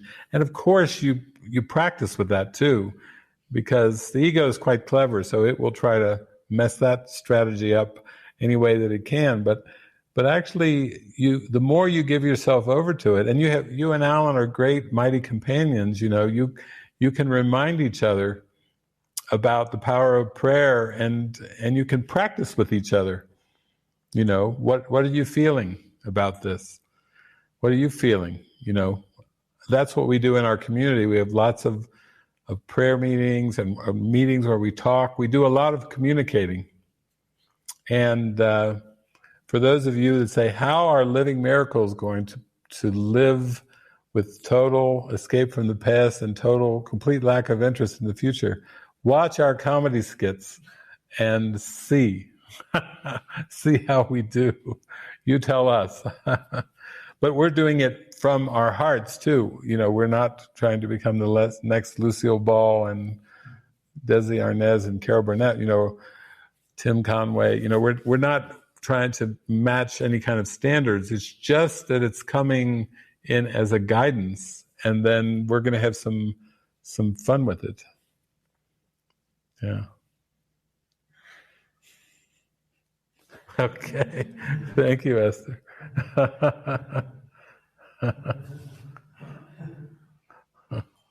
Sweet. Okay. Well, we can go to Camus. You have Diana there. You can unmute yourself. Hi, David. Hi. There we go. Well, this was, oh my God, it just really made me feel warm inside. It was just a really good feeling to watch this. I've never seen it before, so it was the first time. The first thing that I wanted to talk about earlier today, I was on Zoom. I did an AA meeting, and one of the people in the meeting was talking about a book called The Ripple Effect. And it's the sister book to Drop the Rock. And essentially, it's just like semantics really, but it's like releasing the ego. But when you were talking about the ripples, like when the leaves were blowing in the wind, I thought about the quantum, the quantum field, and how you can hear that. It's like if you're just real quiet, it's the kingdom of heaven is as close as your hand. You can hear it. It's right here. And if I just remind myself to just sink down below all the chatter, I can hear those leaves blowing in the wind, so to speak. And it's that ripple effect. It's that quantum field that's everything, everywhere but nowhere, but includes everything. And that's those ripple effects. They just go out. The circles, they just go out. And I thought, wow, that is so cool to be able to step back and see the big, no pun intended, but the big picture with that, right? And then also, oh my gosh, me and one of the ladies here, we had an awesome experience walking to the store this afternoon. A huge blue heron flew, it was laying by, it was perched at one of the banks or I guess streams. It was big. Real big. That sucker could have had shoes on. I saw its toes. I mean, it was so big. And it just hung out there, And we took pictures and it just like, and I talked to it for a minute and she was taking pictures. And then she said, I didn't notice this, but she said it flew in a complete circle around us. And then it flew across the street to the other stream. And as it's flying across the street, that's when I noticed how big its freaking feet are. But it just was such a wow experience. Very much this feeling of I'm not here and you're there, Blue Heron. We're together. Like there's not a separation. It's all one. There was not a feeling of being separate from the Blue Heron or from Robin. It was just all we were all together. And I loved that. That was such an awesome feeling. That's the quantum. Yeah. And when I'm just quiet long enough to just allow myself to just sink down, I can experience it's here all the time. It's here right now. It's not like it goes anywhere. That's heaven. Yeah. Oh, it's beautiful. Yeah. It's beautiful the colors too. The colors in here and the all the creatures and the wind and the leaves, everything is there. You know, another movie maybe we could watch was a movie with Robin Williams, What Dreams May Come, where it's like a painting and the colors are so brilliant. And I remember the bird flying in this kind of caricature, this painting thing with these spectacular colors. I don't know, there's something about movies with these spectacular colors. I was just, again tonight, just noticing scene after scene. I felt like that John Denver song when he to his wife Annie, "You fill up my senses, you know, like a light in the forest." It's a beautiful. We're not used to that range of colors, like so full all the way through. What Dreams May Come. I was it was about a year ago when I was talking to the community and I showed this movie, Above Us Only Sky. And as I was coming over to this house to show it, I slowed down the car because there was a sign on one of the posts on the side of the road. And the sign said, "Finding Yoko." And I said, what are the chances of going over to show a movie about John Lennon and Yoko Ono and seeing a sign in Mexico on the side of the road? So when I got over here, you better believe I was talking for 45 minutes about finding Yoko. What does finding Yoko mean? You know? Well, now we know from the movie, Yoko, she always took her words and her poetry, and she was about dismantling everything of this world, all the concepts of this world. In fact, I thought of Yoko tonight when I had all the songs going through my mind from Pocahontas, but especially that song, "Paint with All the Colors of the Wind." I said, now that's a Yoko line. Because why? Because the wind doesn't have any colors. But we know what it means. We have a feeling, a quantum kind of feeling in our heart when we say the words, "paint with all the colors of the wind." Something inside of us knows there's this huge range of colors that represent our expansiveness, our fluidity, our spontaneity, the Holy Spirit's use of colors and images. And so we're finding our Yoko. Even 1 year later, we're still here finding Yoko. And when Yoko met Beetle John, that was the beginning of the end of Beetle John. Yoko didn't break the Beatles up. She was part of a force that said, don't hold anyone as an idol, and don't hold on to your self-concept. He had to let go. When he married her, he had to let go of Beetle John. A whole concept had to fall away for the newness, for the opening, for the expansion of his mind toward the truth. And I think that's what this movie's about. It's about truly letting go of the past and letting go of the future and daring to be intuitive, daring to be inspired, daring to light up like my friend Harold Cole, He didn't just read the course. He was all over Florida starting groups every day. He was that inspired by the course. He did not just sit there and have his eyes passing over that book. He got lit up. He was inspired. And I think that's what our calling is. We're all doing it individually in an individualized way of what really inspires us. But yeah, I'm totally with you. Paint with all the colors of the wind. And this giant herring, for all you know, it could have been a pterodactyl up there in Camas, swooping through there. Why not? It's all imagination, and it sounds like that was just a connected feeling of expansion that was going on with that giant herring.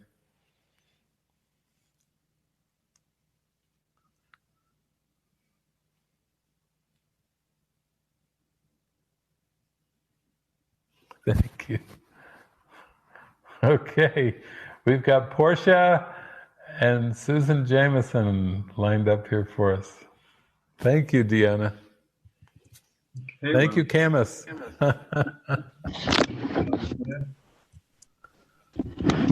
Hi, David. Hi, everybody down, all around the world, wherever we are all. Hey, so this was... I had so many thoughts throughout the entire movie. Just a couple that I wanted to share. One was that I loved by the end of the show, we got to see that both the Native Indians and the Caucasian people both feared the other. So the idea of the Indians being more spiritually grounded still didn't take away the notion that they were afraid of other. And I'm facing that in a very small modicum of that. I've left the Mormon church a long time ago, but still married to a Mormon man. And we just moved from Sandy, Utah out to the edge of the valley in Harriman, Utah. Beautiful, peaceful home. Nothing's broken here, which I find a great reflection. My last house was falling apart. I swear all the walls just felt like they were ready to crumble. And here it feels very stable. But as a new person to the neighborhood, the new Mormons have come to meet us, the people who've moved in. And I felt this really great call to see no otherness. I didn't know why. I could tell you an hour of the miracles that happened bringing us here. One day we got a check in the mail for $15,000. And the next day, the people buying our last house asked us for a reduction of $15,000 on the house. I mean, it was miracle after miracle that brought us here. So what I love about the movie was that, like I said, you see that there are no better others. The whole otherness is the thing to transcend, which is what they did, in the end. And yet in this version of the ending, unlike Esther's version, they parted company. So that I guess what I feel good about is the symbol of Pocahontas getting to the fork in the road. I heard a song today that talked about the fork in the road. And it's been in my mind, what was my last fork in my road? And there's many. And sometimes Spirit has guided me to go where there's a big flock of birds and the water's fast and I'm riding the waves. And other times I'm guided into the most gentle, peaceful path. That's where I feel like I am right now. This morning, like 8 months ago, I finished needle pointing these 2 Christmas stockings, the last 2 of my clans that I make stockings for all of my grandchildren and children. And anyway, so today was the day that I had to do the horrible part, which is sewing the stocking to the backing of it. And it's something I hate. I like the needle pointing, but not the assembly. I mean, I don't know why, but I woke up with quite the, I woke up with I went into a Muji meditation, and I was so humbly grateful for the day. For whatever reason, it doesn't always come out that way. And the assembly of this stocking was like a dance on the wind. Every time I threaded a needle, which was like 20 times in 4 hours, it went right through with no difficulty. It was as if I was on the wind doing something I don't normally really love to do. So I just love that it works. I can be carried in either way. And the egoic doubts that come is maybe something I wanted to ask you about. There is the occasional doubt that says, Portia, you're just justifying your chickenness of not inventing something to go do, like leaving Utah, or nothing actually comes in by way of Spirit that says, be bold and take the scary fork lately. It's all felt very be present in the moment and glide. So when you feel that way, David, I know you've stayed in Mexico for a while now, I think, and not just because of COVID, but I feel like your guidance would take you if COVID were there or not. Is it okay to just say, yeah, thank you for the gliding time? Anyway, I know you don't have all of my answers, but that is the question that comes up to me. Sometimes I feel like I have chosen. It doesn't feel like compromise, but I don't want to justify this peaceful, blissful gliding if really I'm just saying, well, I like the safe route.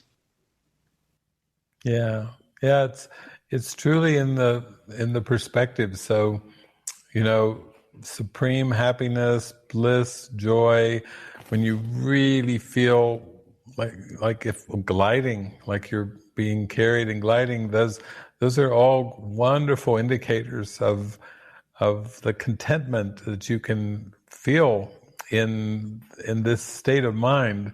And that's the thing. In a world where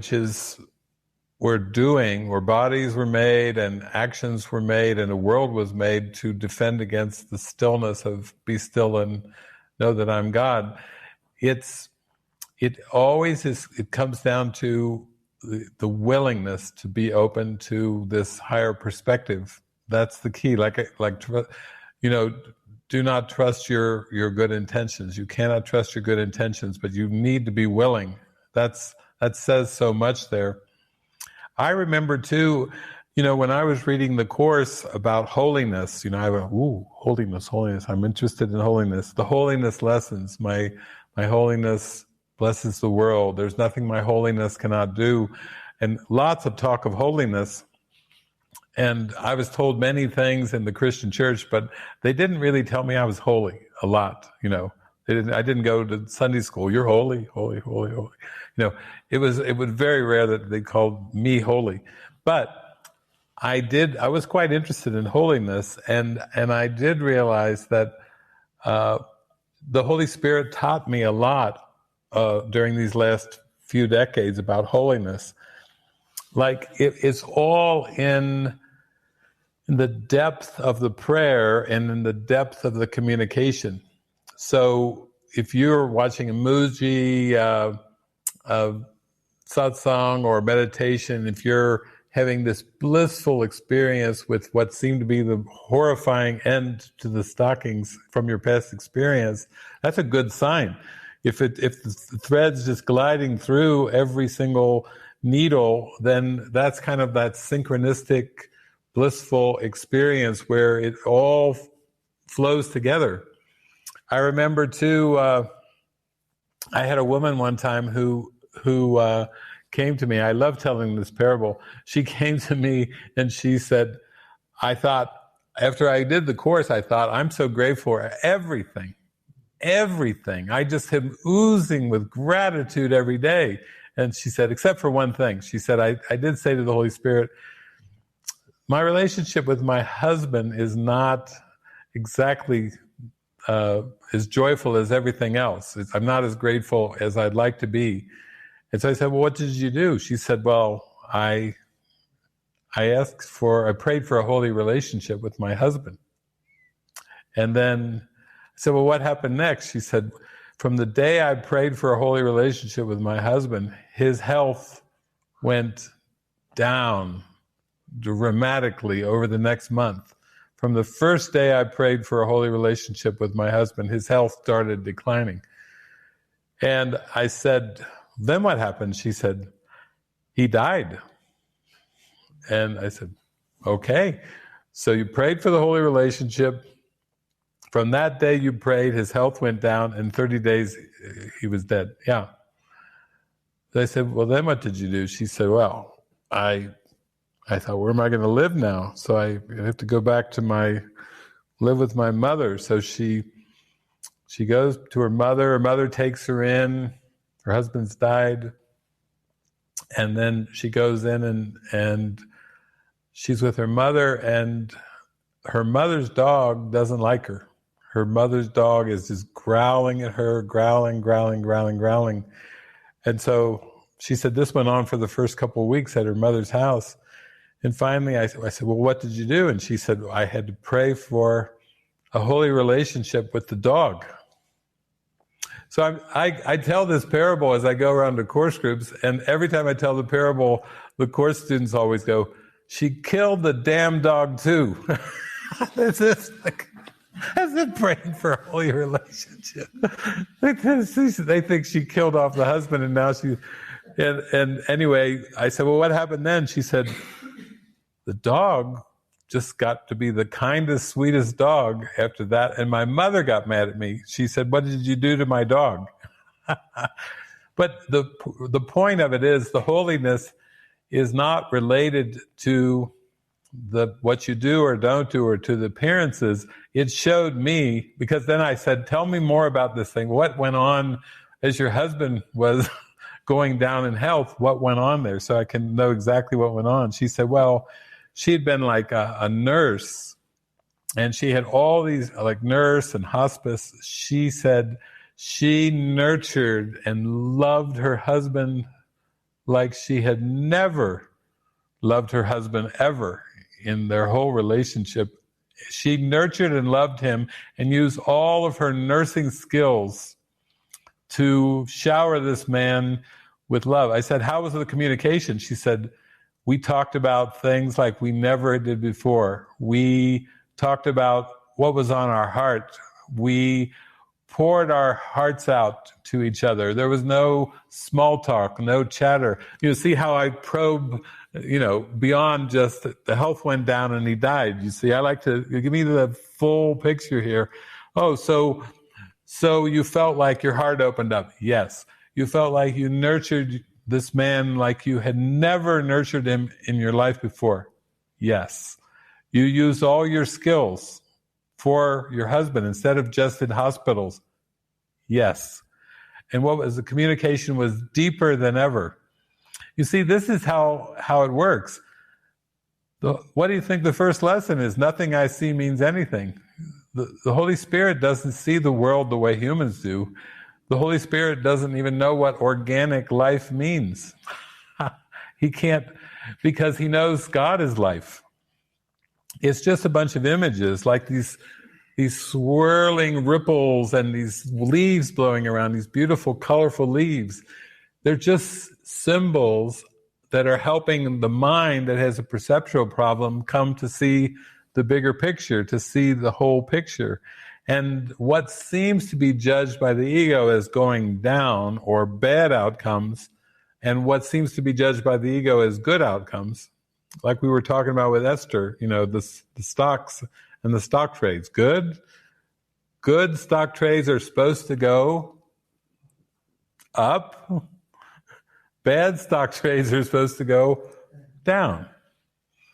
The ego would say, holy relationship, you pray for a holy relationship, the health goes up, and special relationship, it would say the health goes down. It's sneaky. It never tells the truth with anything. But maybe that wasn't a good example. But anyway, what I'm trying to say is, when I had so much fun with this lady, and I always tell that parable because people always react the same way in the course groups. She killed the damn dog. I don't even get to finish the parable.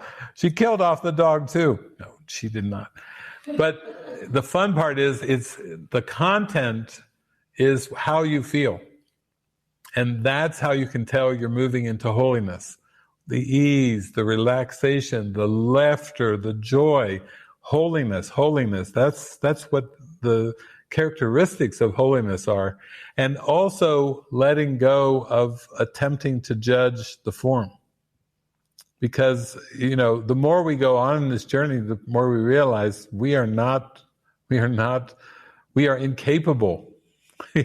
We cannot judge, but we can use our feelings as the barometer. So that's what I feel. I feel like it's not so much what you do that counts, because again, Jesus is saying this world never happened. So don't get too ballooned up with all the right things you've done in your life, and Jesus is saying, don't get too ballooned up with the good things that you've judged, or don't get too depressed with the bad things, because in the end, you start to see it's a hallucination. He doesn't break up and say, here's good hallucinations and bad hallucinations.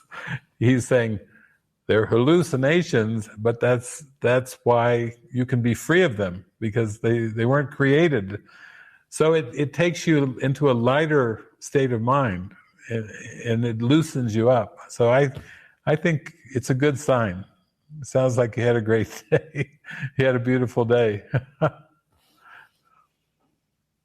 I just wanted to say, while you were talking, my Chromebook died. As you were talking about the husband dying, my Chromebook died, and I hurry and switched to my phone. Little bit of a symbolic humor happening in the moment, I guess. But thank you for that. That really helped me, what you had to say. Thank you. Beautiful. Yeah. I saw you disappeared there, but I didn't stop. You reappeared on the phone. Thank you. Love you, Portia. David, well, we can go to Susan Jameson. You can unmute there.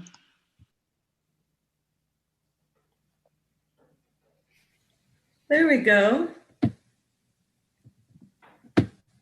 Hi, Susan. Hi, Yate.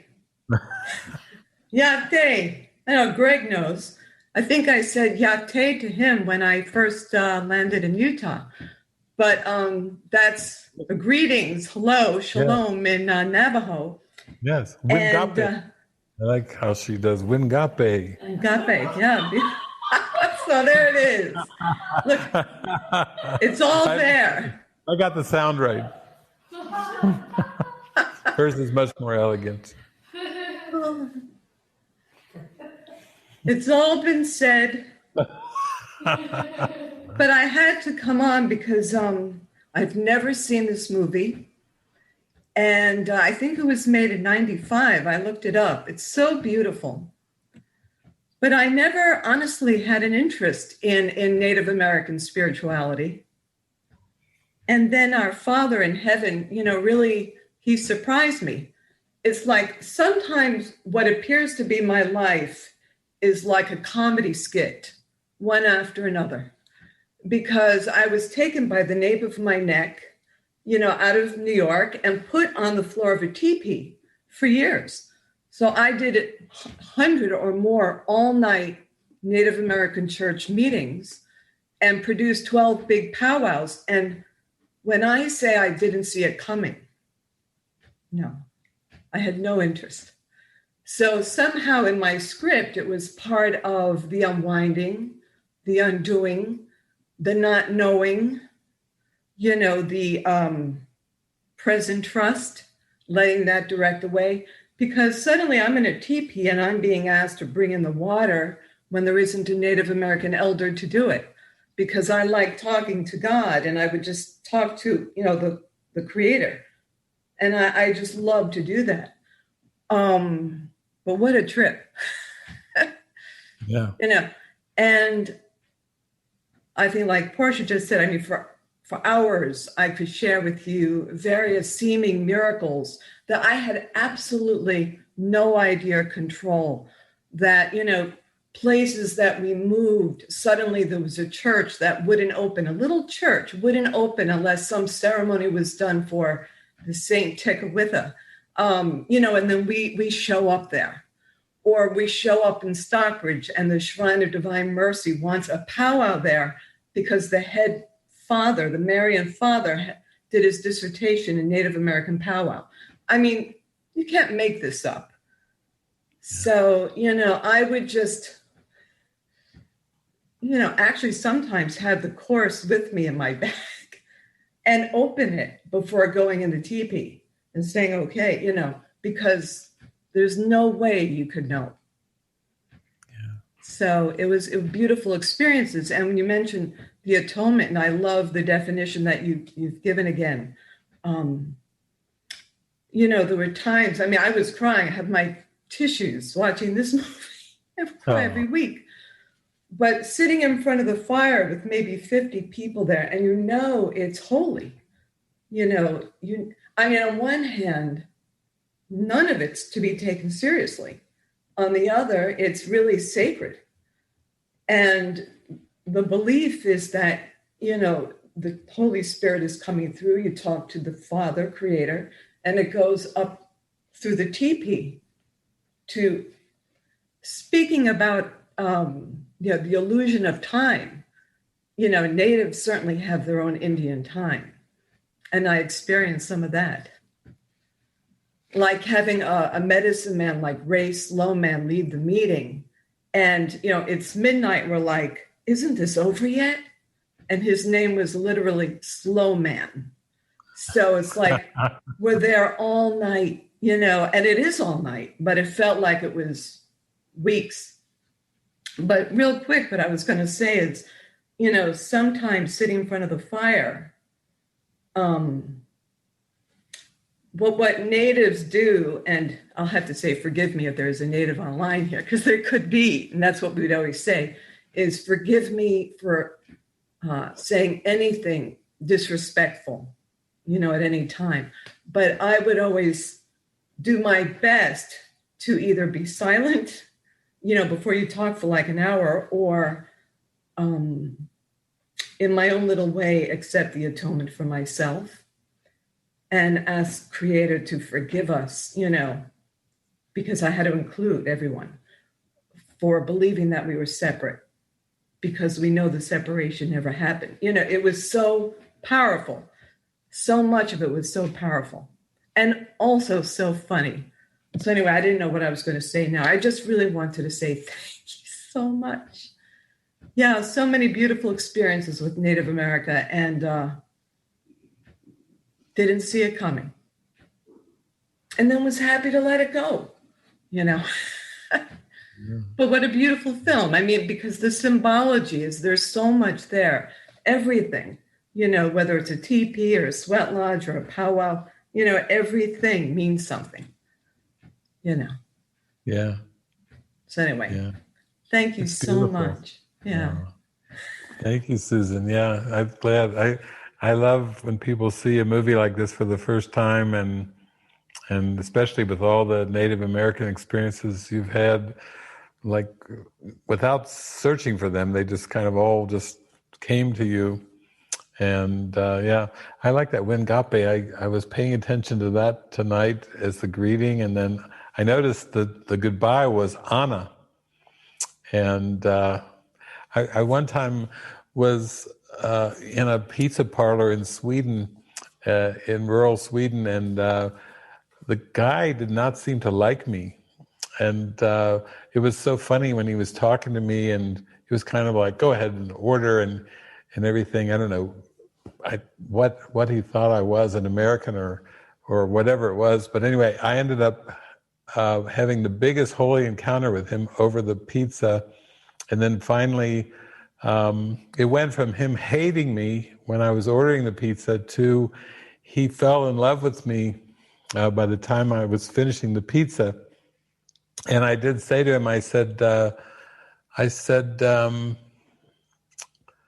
how, if I went to, I think it was from Iraq, I said, if I went to Baghdad and I wanted to say to somebody, I love you, how would I say it? And he taught me Ana, which is how you say goodbye in the Indian, Ana Bahikba. So I said, oh, that's great and everything. And then at the end, he asked me for if I had like an email address or Facebook account or whatever, and even for my phone number. And I thought, that's really interesting. And now I've gone from hating to he wants my email address and my phone number. And I said, why do you want my email address? And he said, I want American girlfriend. And so we got full circle. You know, it's all about the joy and it's all about the connecting. And that's the part I like, is all it is you show up. And I think I also like the final scene in this because unlike Esther's story of jumping off a cliff, they do part, but in the most loving way. And it reminds me a little bit of the end of The Horse Whisperer with Robert Redford, when you can tell these two people have fallen in love, and yet, it's Kristen Scott Thomas, she, in the end, drives off. You can see the truck pulling out. He's at a high up place, wherever that was filmed, and she's driving away. You know, we have all these fairy tales where the guy and the girl, the prince and the princess always end up together. Not in this movie tonight. And in that one, she's driving away, and you can see the dust behind her car, and she's driving away. And then it pans over to Robert Redford's face. And he's got the biggest smile and the most loving looking face you ever see. And that's how the movie ends, showing his face. He's got the look on his face, just like Pocahontas is sending all the leaves out. You know, he's just smiling because if you could put words behind the face, it's like, I love you forever. There's nothing that could ever change this love. And it's so different from the fairy tales where, you know, does it have a good ending? Do they end up together? Well, not in Pocahontas 1. Of course, I must give away the sequel. In the sequel to this movie, Pocahontas goes to England. And that's just about as good as this one, because she tries to fit in to British culture in the sequel. And it's a disaster. And she has to finally rise up and go back into the intuition. So it's like a double dip of goodness. The first movie ending with John Smith going off. And the second movie, she goes across to England to try to find John Smith because she believes that he's her soulmate. And he isn't. And she falls in love with another one. That's right. So there it is. Someone who's just seen number one. You don't count me out for Pocahontas. I might do a double header. Don't ever think I might not. So anyway, it's all kinds of good lessons, but it's really about the love that is in our heart that goes on and on forever. See if we can get you unmuted so we can hear.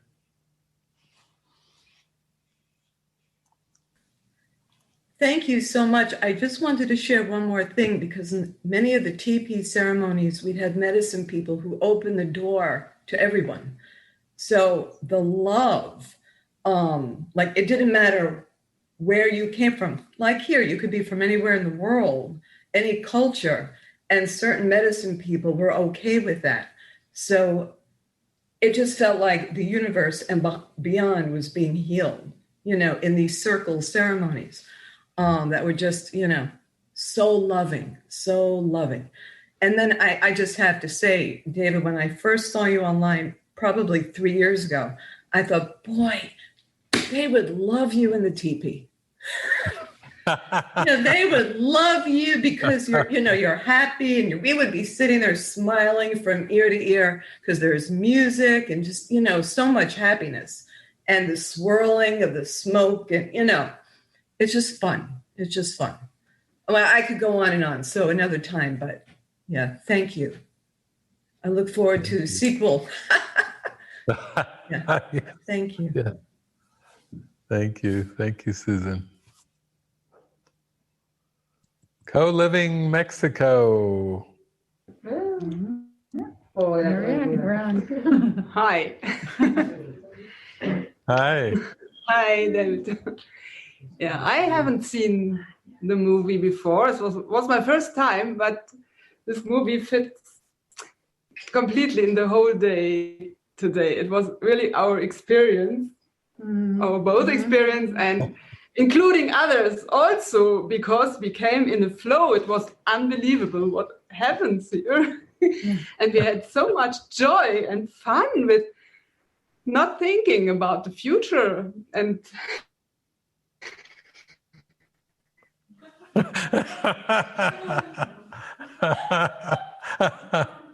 yeah, I woke up in the morning with the lesson 197, I think it was. I put the future in the hands of God. Yeah, that's the future in the hands of God. So, okay. And really this lesson was, and I was much in thoughts, and so, and I always, and it was like a stop it.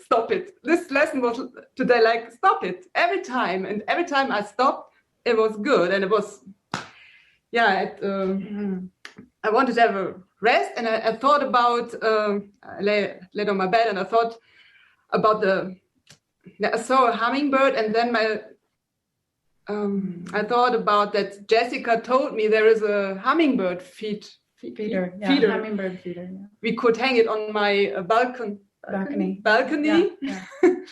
And in this moment, I got a message from Jessica.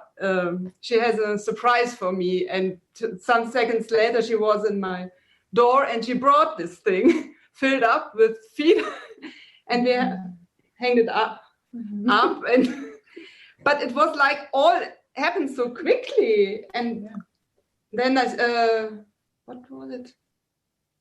We had shared that song that this was not after this, when I said with the lesson, you have something with my lesson, came up, and then we read the lesson together, and we both began to cry.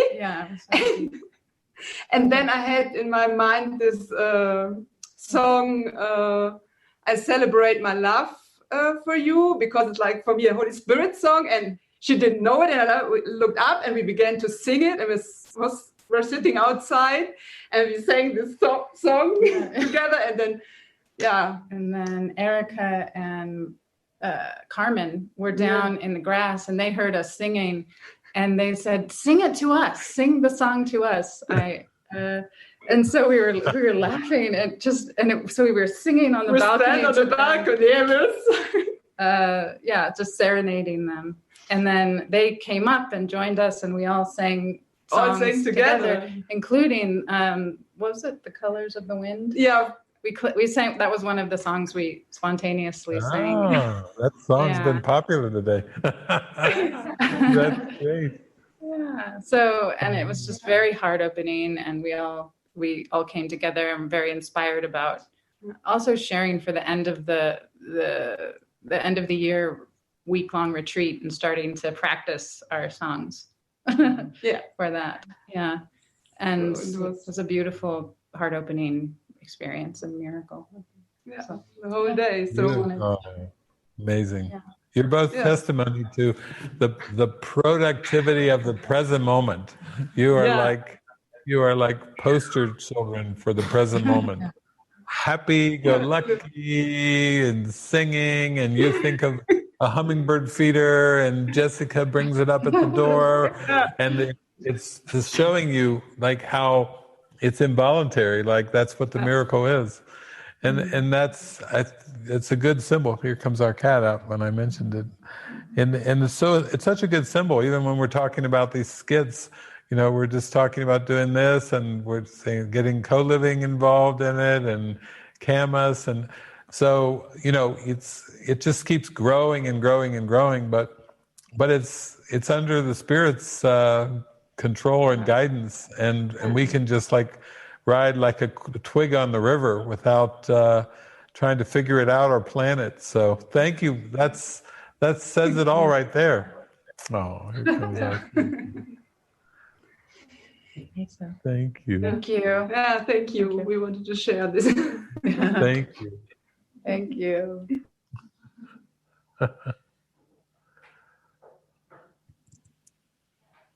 Okay. Well, next we can go to Stephen there. You can unmute.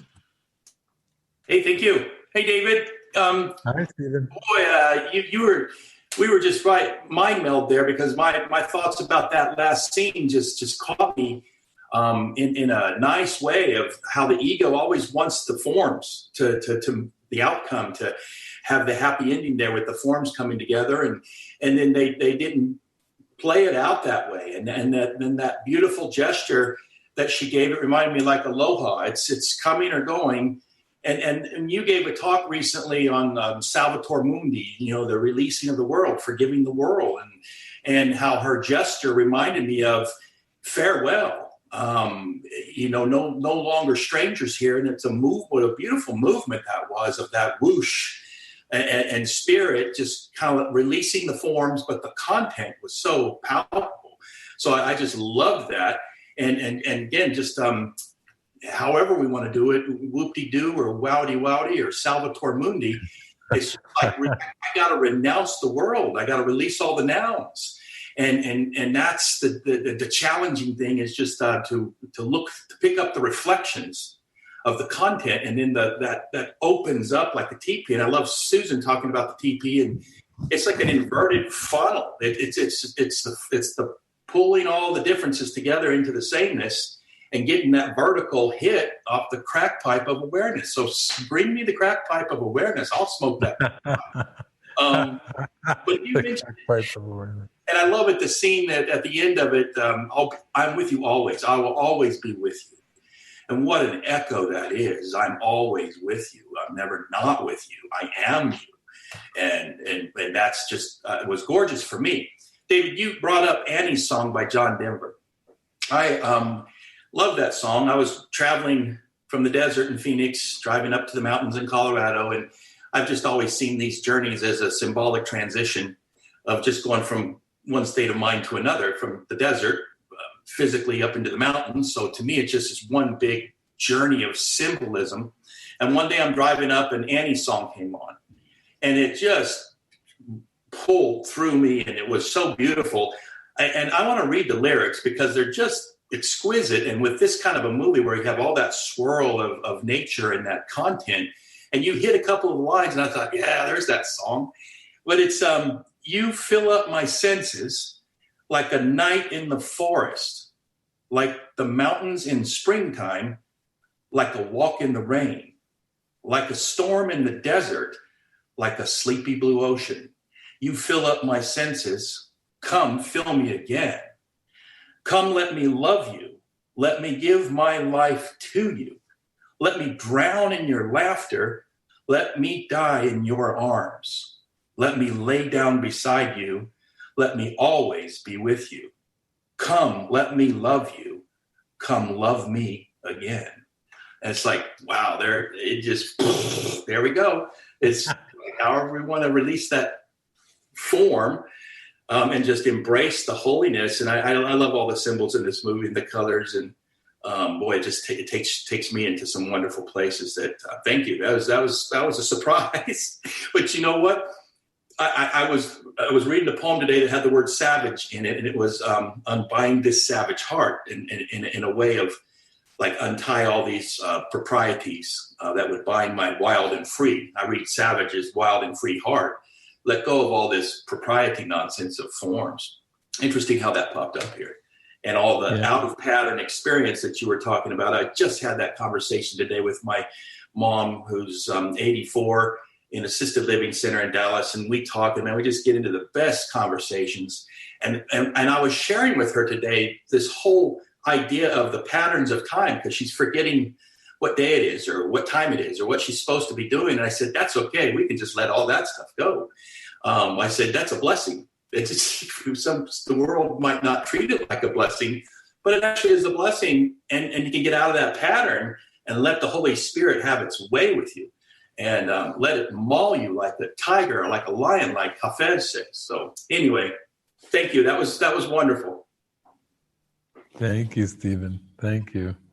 It's always beautiful. We're evolving into beautiful music, beautiful art, beautiful expressions, comedy, improv. You know, it's going to be fun just to show up in the moment and just see what presents itself. And I can relate to you driving up to the Colorado Rocky Mountains. That's what happened to me. I would get in the car, John Denver would come on, I'd be singing at the top of my lungs, Annie's song, driving up the mountains crying, and then the next song come on, you know, and the Colorado Rocky Mountain High, I've seen it rain and fire in the sky. Talk to God and listen to the casual reply. Rocky Mountain High, Colorado. You know, that's the fun for me of driving around, cranking up the music, feeling your heart bursting open, watching the river, mountains, streams come down. You know, it's all just symbols to our mind, and that's beautiful. Thank you for the lyrics to that. That's a sweet treat. It's a good way to wrap up our Pocahontas movie with Annie's song lyrics. You can't beat that. That's spectacular. Es spectacular. Well, thank you all. That was so much fun. And we loved the comments. Keep the comments coming. If we get enough emails saying, we want Pocahontas 2, then we'll have to get Pocahontas 2, the trip to England, where she tries to fit in and she can't. And she transcends that conditioning too. She walks right through it. There's lamb chops coming on. Peter's got lamb chops. That's our own mascot. We've got our own mascot for the meeting. There we are. I love you. Oh, that's sweet. Well, thank you. Thank you, Peter, and thank you, everyone, for joining in. God bless you. Love and joy and happiness to you, and we'll see you next week.